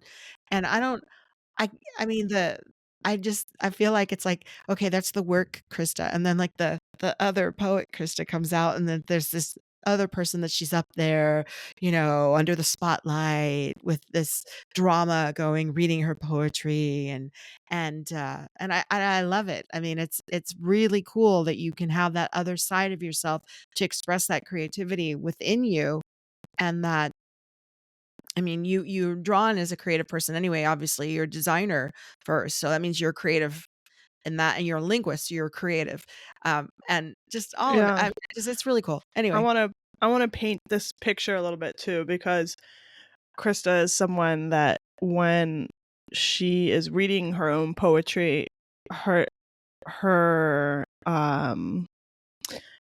cadence, I would Mhm. say, and the way that your voice kind of breaks as you speak. I remember you were nervous about that in the beginning, like, "Oh, shit, they're gonna know I'm nervous, they're gonna know that I'm can do this," and it actually completely became, like, your superpower because it added all of the emotion. You could feel your heart, you could feel every moment of your breath in those words, and I think that you didn't even understand the power that it had when you did these tours. And so could you touch a little bit on that and explain that journey for you too? Yeah. Well, if we go back to school, I was the student that wasn't able to present a thing. I was just blushed. There were people whose voice cut, and you're like, hey, you're not giving me the confidence I need. I had other people that got rushed, so I saw this is not just me. I mean, nervous is a thing. Hmm. And actually, it was when I started working with you that you gave us the power, so to say, to speak. And you always say, whatever you're thinking of, just speak up your mind and say what you think. Give us your opinion.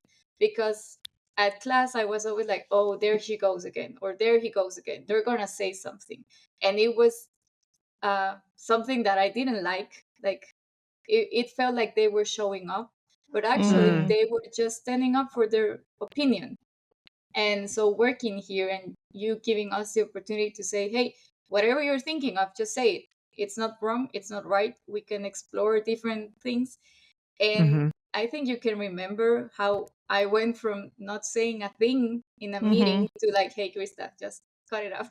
um, so I learned to say that. And then when I was there in front of people, expressing and telling them my feelings and being totally vulnerable. And that was the thing. I was there with complete vulnerability. And the first time I was presenting the first poem, I had this uh, nervousness in my voice and everything. And there, I thought, hey, they are here to hear you. They came here for you. And you need to Hmm. enjoy this, because otherwise they're going to say, oh, it was just a bad performance. And it was a couple of seconds it took me to change my mind and say, hey, just do it. Give yourself, give everything. And then people came like, hey, did you fake that when your voice break? Did you fake that? I was like, no, that's real. And people were commenting on that, and I was like, okay, it's a good thing rather than seeing it as a bad thing, because you cannot talk about sadness and smile. And but if you Yeah. talk about sadness and they actually see your sadness in your face, not that you're feeling it that at the moment, but you can remember how you felt, that gives people the ability to connect with their sadness or their happiness or Yes. whatever emotion you're talking about. And I saw that, I'm empath, and all of my Hmm. life I saw that as a negative thing. And yesterday I was watching a video and I was like, hey, people, don't worry, I'm gonna cry for all of you, because whatever video I see, I'm like, oh, they got engaged, or oh, they made it to the audition, and I'm always crying. And right now I see it more like, hey, that's me, Mhm. there are Olympics, there are people that can run marathons, and there's me that can cry just a lot. Yeah. So, Hey, I share that with you. I cried this morning. I was watching a sad dog video, and Luis was oh, like, those are the worst. I Yeah, they know. are. That's what I'm saying. I'm sitting there Yeah. crying, and Luis is like, "Are you okay?" I'm like, "It's just this dog," and yeah, unapologetic about it because it's empathy. Yeah, you feel What a what. beautiful thing, though. What a beautiful thing that you both have, Lauren and the dogs. Yes, and You maybe not so much for the people. Yeah, I'm always watching like murder documentaries. I'm like, it's like they cut their head off and then they Same rip their here. eyeballs out, and I'm like, whoa, they ripped their eyeballs out. Wow. And then Yeah. they say, and the cat was attacked, and I'm like, the cat was attacked. What? Yeah, Exactly. It's yeah. exactly right. No, no, but I think that you clued into something, because and I've told our listeners before that I used to sing, and I think that was one of the things that I loved so much, is connecting the emotional part of the songs. I loved being able to express things through the notes of music and to connect with the audience. And I think all performers really love that. They love to connect with that live audience. In fact, there's some performers that when they start doing films or TV shows and they don't have an audience, that they don't have that immediate dopamine that they get from the audience of the immediate applause, they get a little depressed. And they don't get that. So you, luckily, I mean, you've written this book, you don't know what people are going to do, but when you get to go on a book tour and you get to read your poems to people, you get that connection. So you Mhm. you get that um that satisfaction of knowing you've connected with those individuals, whether it be the one woman, in one country, a man in another, or, any person on the planet that you connect with. I think that the empathy that you have for yourself and of course, obviously, you've always had for the world, I think that that's what's gonna resonate with everyone. It'll resonate for you, it'll resonate for them to connect in your humanness, like you say. And those are the things that, should never be taken for granted because we never know what we do as people that can affect others for the rest of Mhm. their lives. And, words are very powerful. And I think poetry is one of the best examples of how a few lines, a few stanzas of written, poetry, how that can just change somebody's mindset and reflect, um, make them reflect, but also make them question everything about their being. So, do you have a favorite poet? Did you have were you a reader or were you a poetry reader before you started writing poetry, or was this just something that just came from you? This was just like a sunlight that hit me because I was a reader, but I cannot say I was, someone that read one book a month or 5 books a year or something like that. I have my moments where I was just like into a book and I wouldn't sleep just reading the book, and then it Mhm. will pass 6 months without me opening any book. So when I got these comments on how my writing was good, I was like, is it really good? Because I had a different reference for poetry. I had the reference of poetry that rhymes, and I Mhm. was more of a Mm. freestyle. And so I was like, this is not actually poetry. Right now, I'm at a stage of creativity where I just rhyme everything. And, Yeah. and I don't like it because I don't want to rhyme, but there, like a few months ago, there was something I was looking for and I didn't have it. So right now I just have it and I need to take advantage of it because Mhm. it just happens. And I'm like, I don't want to rhyme this, but the words just, they just come to my Yeah. They mind. come out. They come Yeah. out of you. It's like you Mhm. you really don't have control at that moment. It's the creative process. It's Yeah. what's coming from you. So It's like that's where I'm at. Yeah. yeah, you didn't choose poetry, poetry chose you. Yeah, Yeah, exactly. exactly. Exactly. Yeah. So no, I don't have a specific author or poet that I'm into. I just started to learn more about poetry once I realized I was writing it. So Mm. Mhm. I went to writing courses and I started reading more and began to notice the poetry styles that the author have. So it was like quite the opposite from anything that you usually learn, that you study and then you practice. So I was practicing and then I studied. Oh, wow. Wow, that's amazing. I love how organic your process Yeah. was. That's really a gift. And like what you mentioned a while back about how you just started, saying, I was happy today for this, or I was sad today for that. And it kind of grew into your expressions and finding different ways to write that. I mean, it's a true testament of baby steps will get you there. Yeah. Everyone wants to just be the poet, right? They're like, I just want to have the book already, or I just want to be a writer. And it works for some people like that, but most of the time you have to put in the hard work and it's little tiny changes over years Mhm, and then all of a mhm. sudden you have it. And so I think it's also powerful for, the listeners to understand that really trust your gut. Even if it takes time, Right. you will get to where you're supposed to be, you Speaking know? of which, she is where she's supposed to be now because somebody is engaged. Yeah. Yes. Woo! So tell us about your happy ending in the forests of Germany. Yeah. Your own fairy tale. I'm the princess now. Yeah, I get it. Yes, you are. Yeah, so as you know, it was a 3 years journey of getting to know myself. Then it was a whole new year of allowing myself to know new people and not to patronizing men. because I was Mhm. like, I don't want to go out with him because blah blah blah, and I don't want to go out with him because of this. So I just said, and this was something I someone told to me, and they were like, you don't need to choose your partner.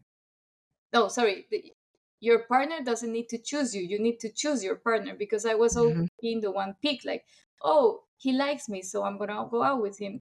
Oh, he finds Mm. me interesting. But I actually turned the pages, and I was the one choosing who I wanted to date or who I wanted to go out with.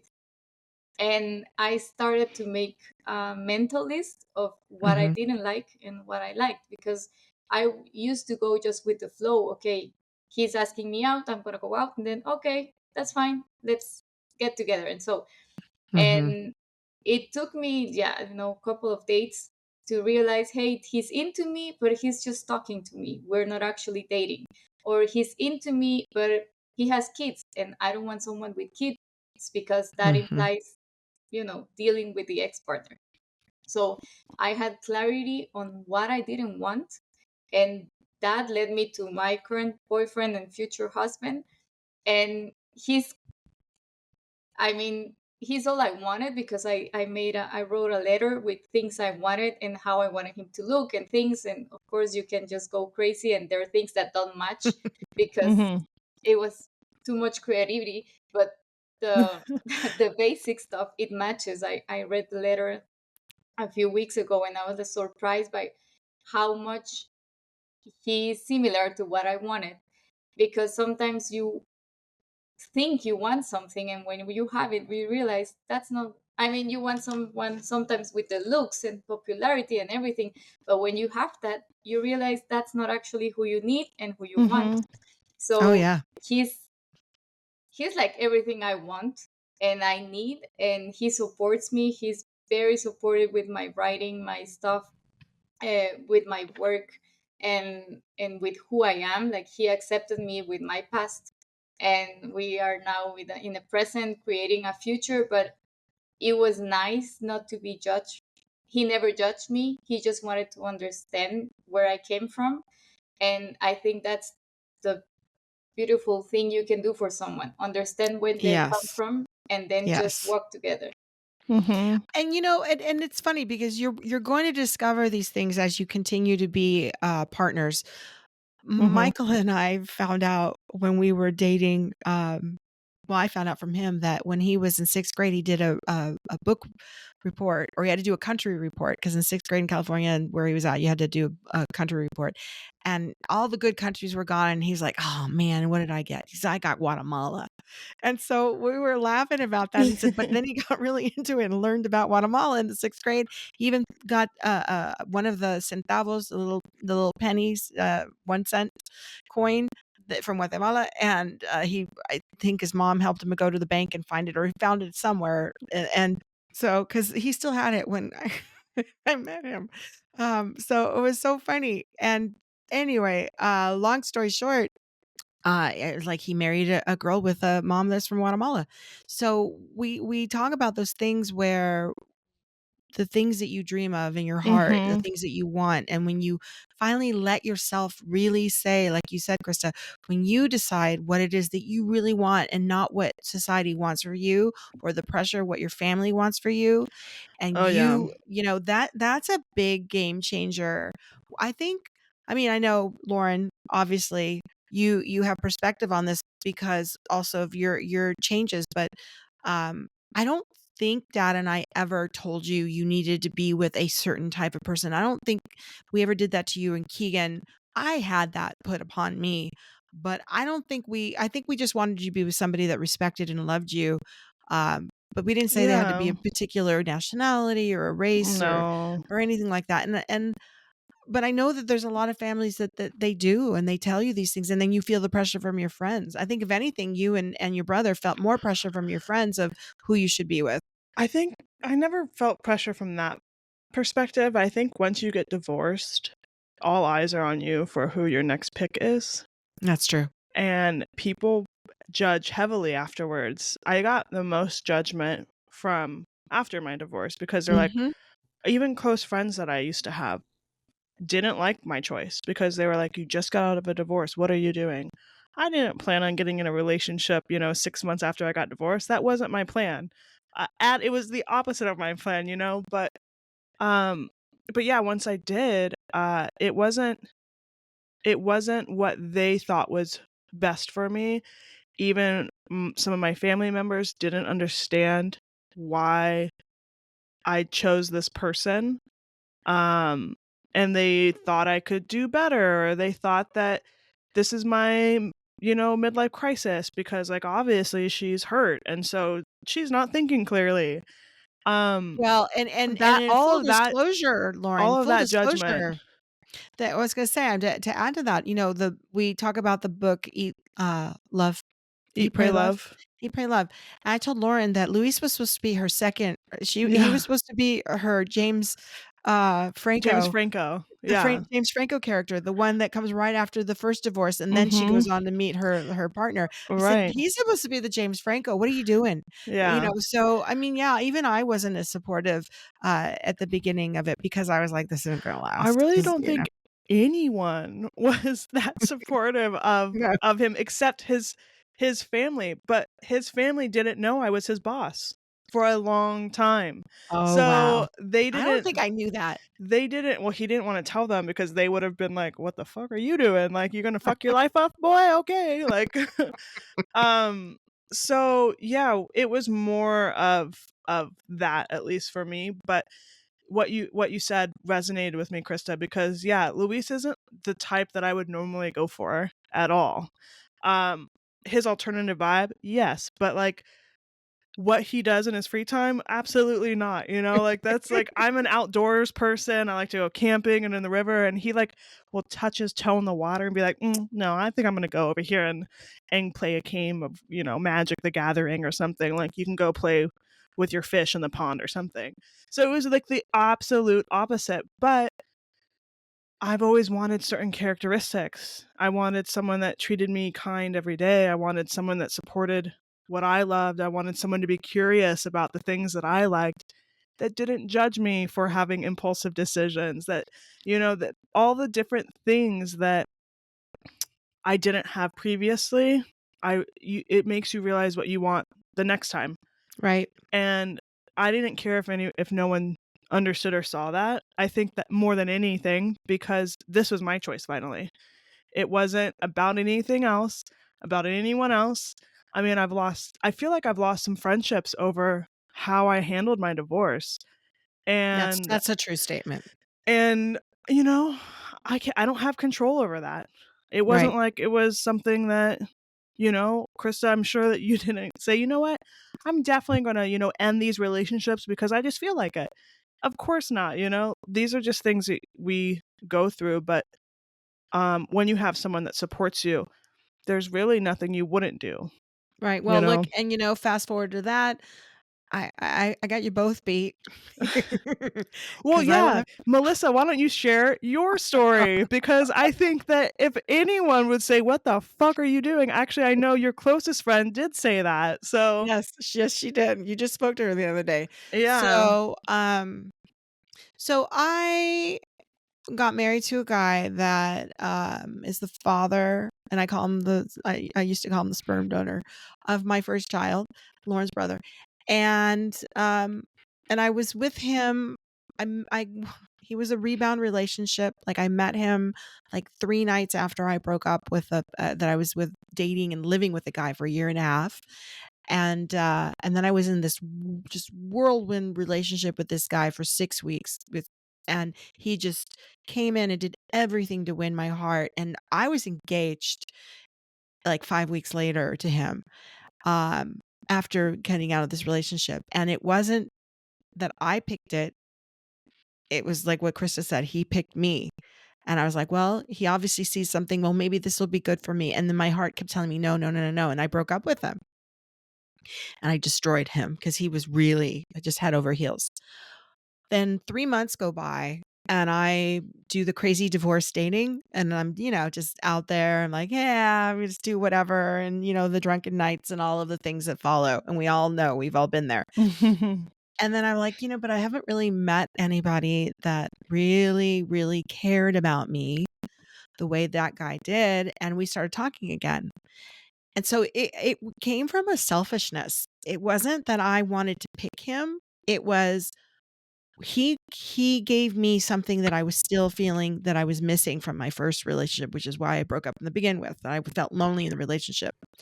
So I was with him, and then it was the reason why he was all whirlwind the beginning, because then when I got back with him, it was all about love bombing. It was all gaslighting. It was all love bombing. And I unfortunately went back to an abusive relationship that I didn't understand. And my best friend, when I was in the very beginning of that relationship, was like, I haven't even seen you. You don't hang out with me anymore. I don't hear from you. What are you doing? You're always with him. You're never alone anymore. And I just like played it off like, oh, it's new love, blah, blah, blah. I didn't see it as that's very dangerous. And it's what abusers do. They don't let you're not alone. They don't want you to be alone. They need you for themselves, and they don't want anybody else. They don't want to share you, and they don't want people to tell you things like that. So, so then that next year when we got back together, I ended up, we got engaged. I ended up, or re-engaged, and then I got pregnant and we got married. But I knew that I was doing the wrong thing. And I just knew I was doing the wrong thing. I was happy to be pregnant, but I was just knew everything about this. There was something wrong. There was something really wrong, and I couldn't put my finger on it. And I thought maybe it's me. Maybe I'm wrong, because there's this guy, he loves me and he wants to marry me, and we wanted to have children, like, and I had baby fever early.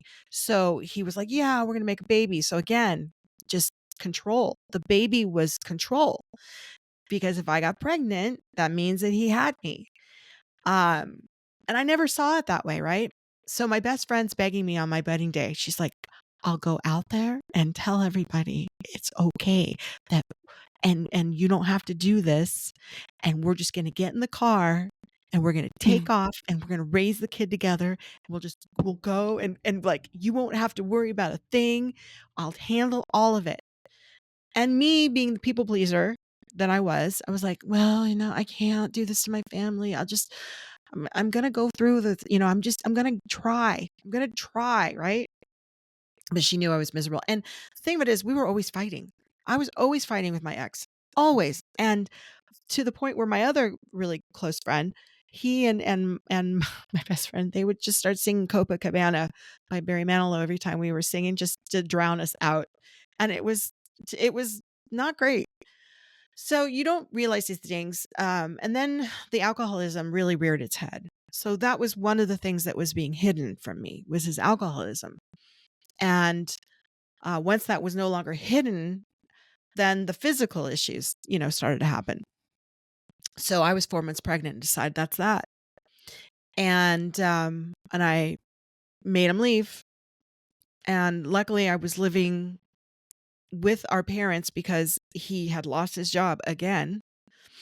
And, you know, and sadly, I'd like to say that he went on to become a sober person and have a good life and whatnot, but sadly that didn't happen. And he got married again, had 2 kids, and ruined that relationship for the same reasons, and cheating, alcohol. He's still an alcoholic, really sadly. I don't know how much.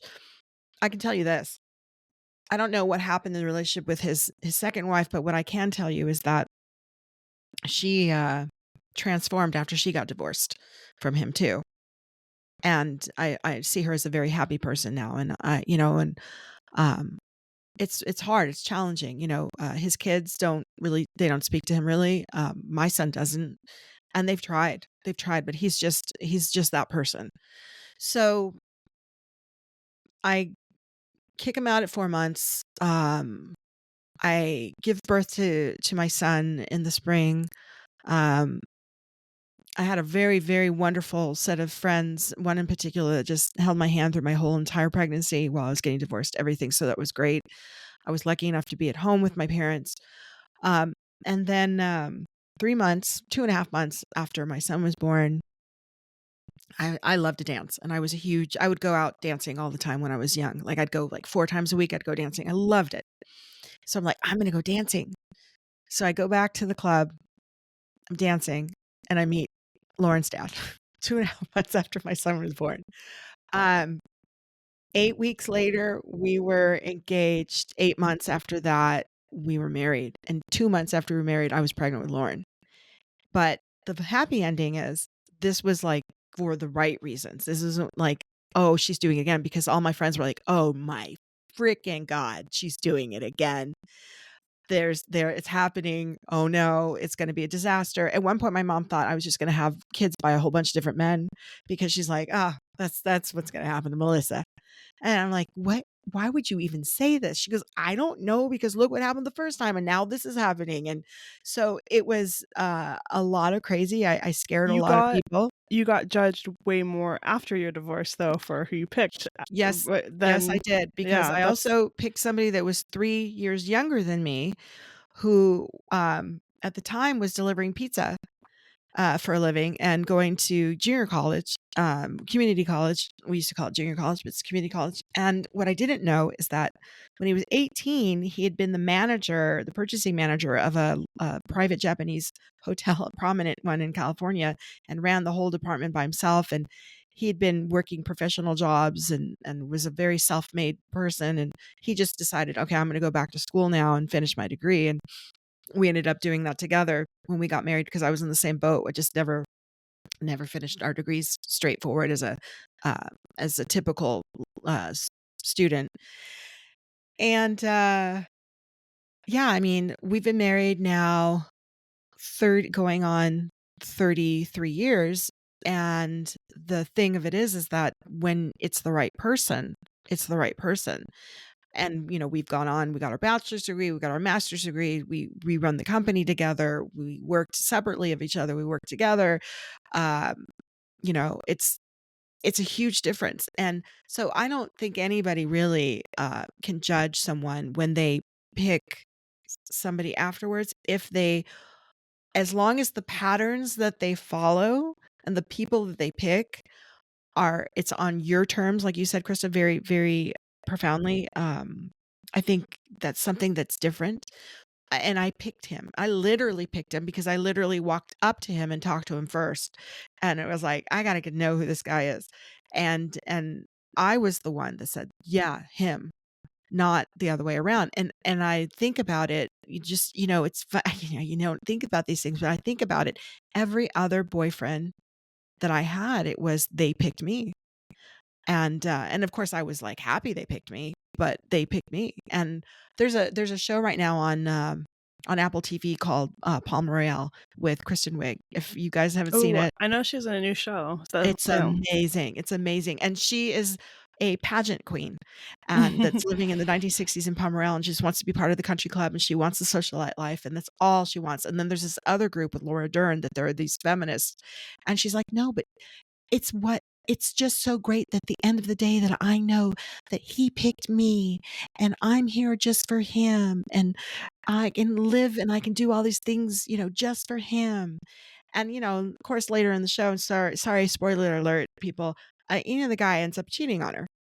And then she starts realizing, what the fuck, that, this is not the idyllic life, the country club life, and being the pageant queen and living for your husband and not having an identity and not having a career. We as women need to know these things about ourselves, and whether it's writing, whether it's being an author like Krista, or whether it's being a business owner like Lauren and me, whether it's being a doctor or a secretary or whatever you want to do, whatever administrative person, or Lauren's dream dog owner of 20 billion breeds. Yeah. One day.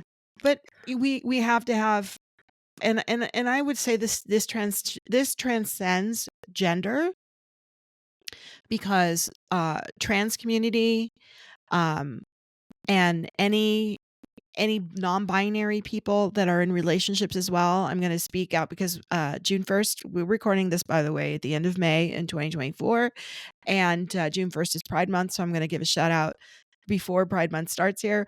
But that's something else, that there's a lot of abusive relationships in LGBTQ2 Mm-hmm. Yeah. And there are a lot of abusive relationships. So it's not just cisgender people that have these things happen to them. And people need to be aware that humans are humans, and we all need to be able to pick.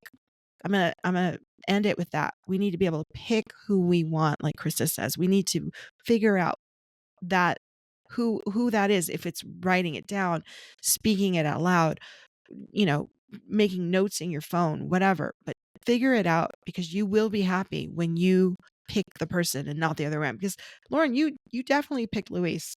Yeah, I definitely did. I mean, I think Krista was actually the only witness at that time when we were in meetings. I still remember the first time where I was like, I'm gonna say something that's probably gonna be a little weird, but we'll see how he takes it. I was like, Luis, I really like your eye piercing. Like that's a nice eyebrow piercing. And he kind of looked like confused, like, oh hell no, please don't tell me you're hitting on me like right now. I was like, that's a cute little piercing there.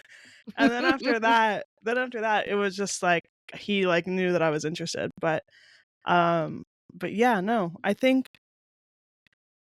as long as we have the option, I think that's one thing we all need to understand, that it's okay that you can choose. You don't have to pick or you don't have to be chosen to have value. Right. Don't base your value off of if someone likes me or not. You have Mhm. to know your own value first, and then find someone that's complementary with that you want to incorporate Or and share that. find a cat, a dog, a pet too, because Oh yeah. you don't have to be in a relationship. That's the other Find part a of this. therapist, Yeah, hey, like, you know, exactly. Be in a um relationship with yourself. for our Another one. listeners too, as we end here, I just want to have you have the moment to let us know the name of your book, Yes. Where your can we buy it? Instagram Yep, page. I all of these know, fun things. yeah, we're gonna link all of it, but just go ahead and let us know where we can find you. Great. Yeah. So I wanted to share some news, and so I only have 5 copies left of my book. So next month Wow. I'm going to the second edition, and Wow. it scares. Of course, it's really scary, and it scares honestly the shit out of me because Yeah. printing and investing and everything. But I'm gonna do it, as I always say, you do things with fear, and I'm just gonna go for it. So second edition is coming. It's in Spanish. For the moment in Guatemala, you can find it at Sophos, Mercadito de Lola, and Antigua Books.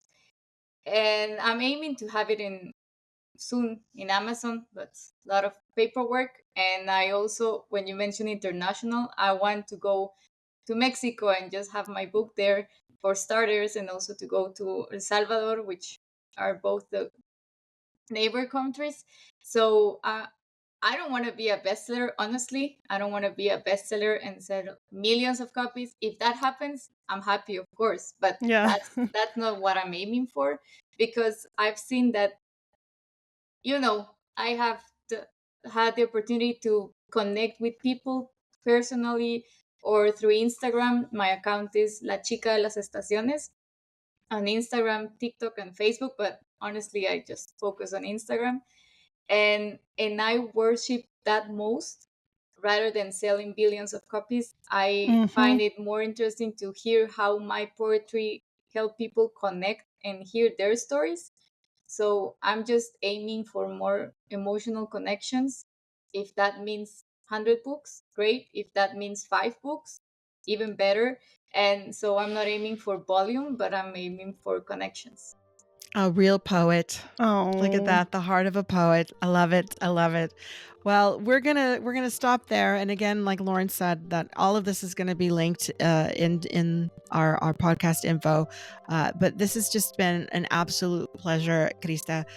Your story obviously resonates a lot with Lauren and me, and we know so many other people need to listen to what you've gone through in your journey, and how you've made your life incredible, and how you've just gone forward and blazed the path to happiness for yourself. So we really, really Thank you. And see, and this is it, listeners. This is what I told you. She's a great project manager. She's a great department manager for project management, but she's an amazing human, and she is an amazing writer. And she's just very, very, we're very honored to be able to know and work with her. And she'll always be family to us. Yeah. So it's great. It's great. And you know what, Krista, I was going to tell you about that too. Just really quick.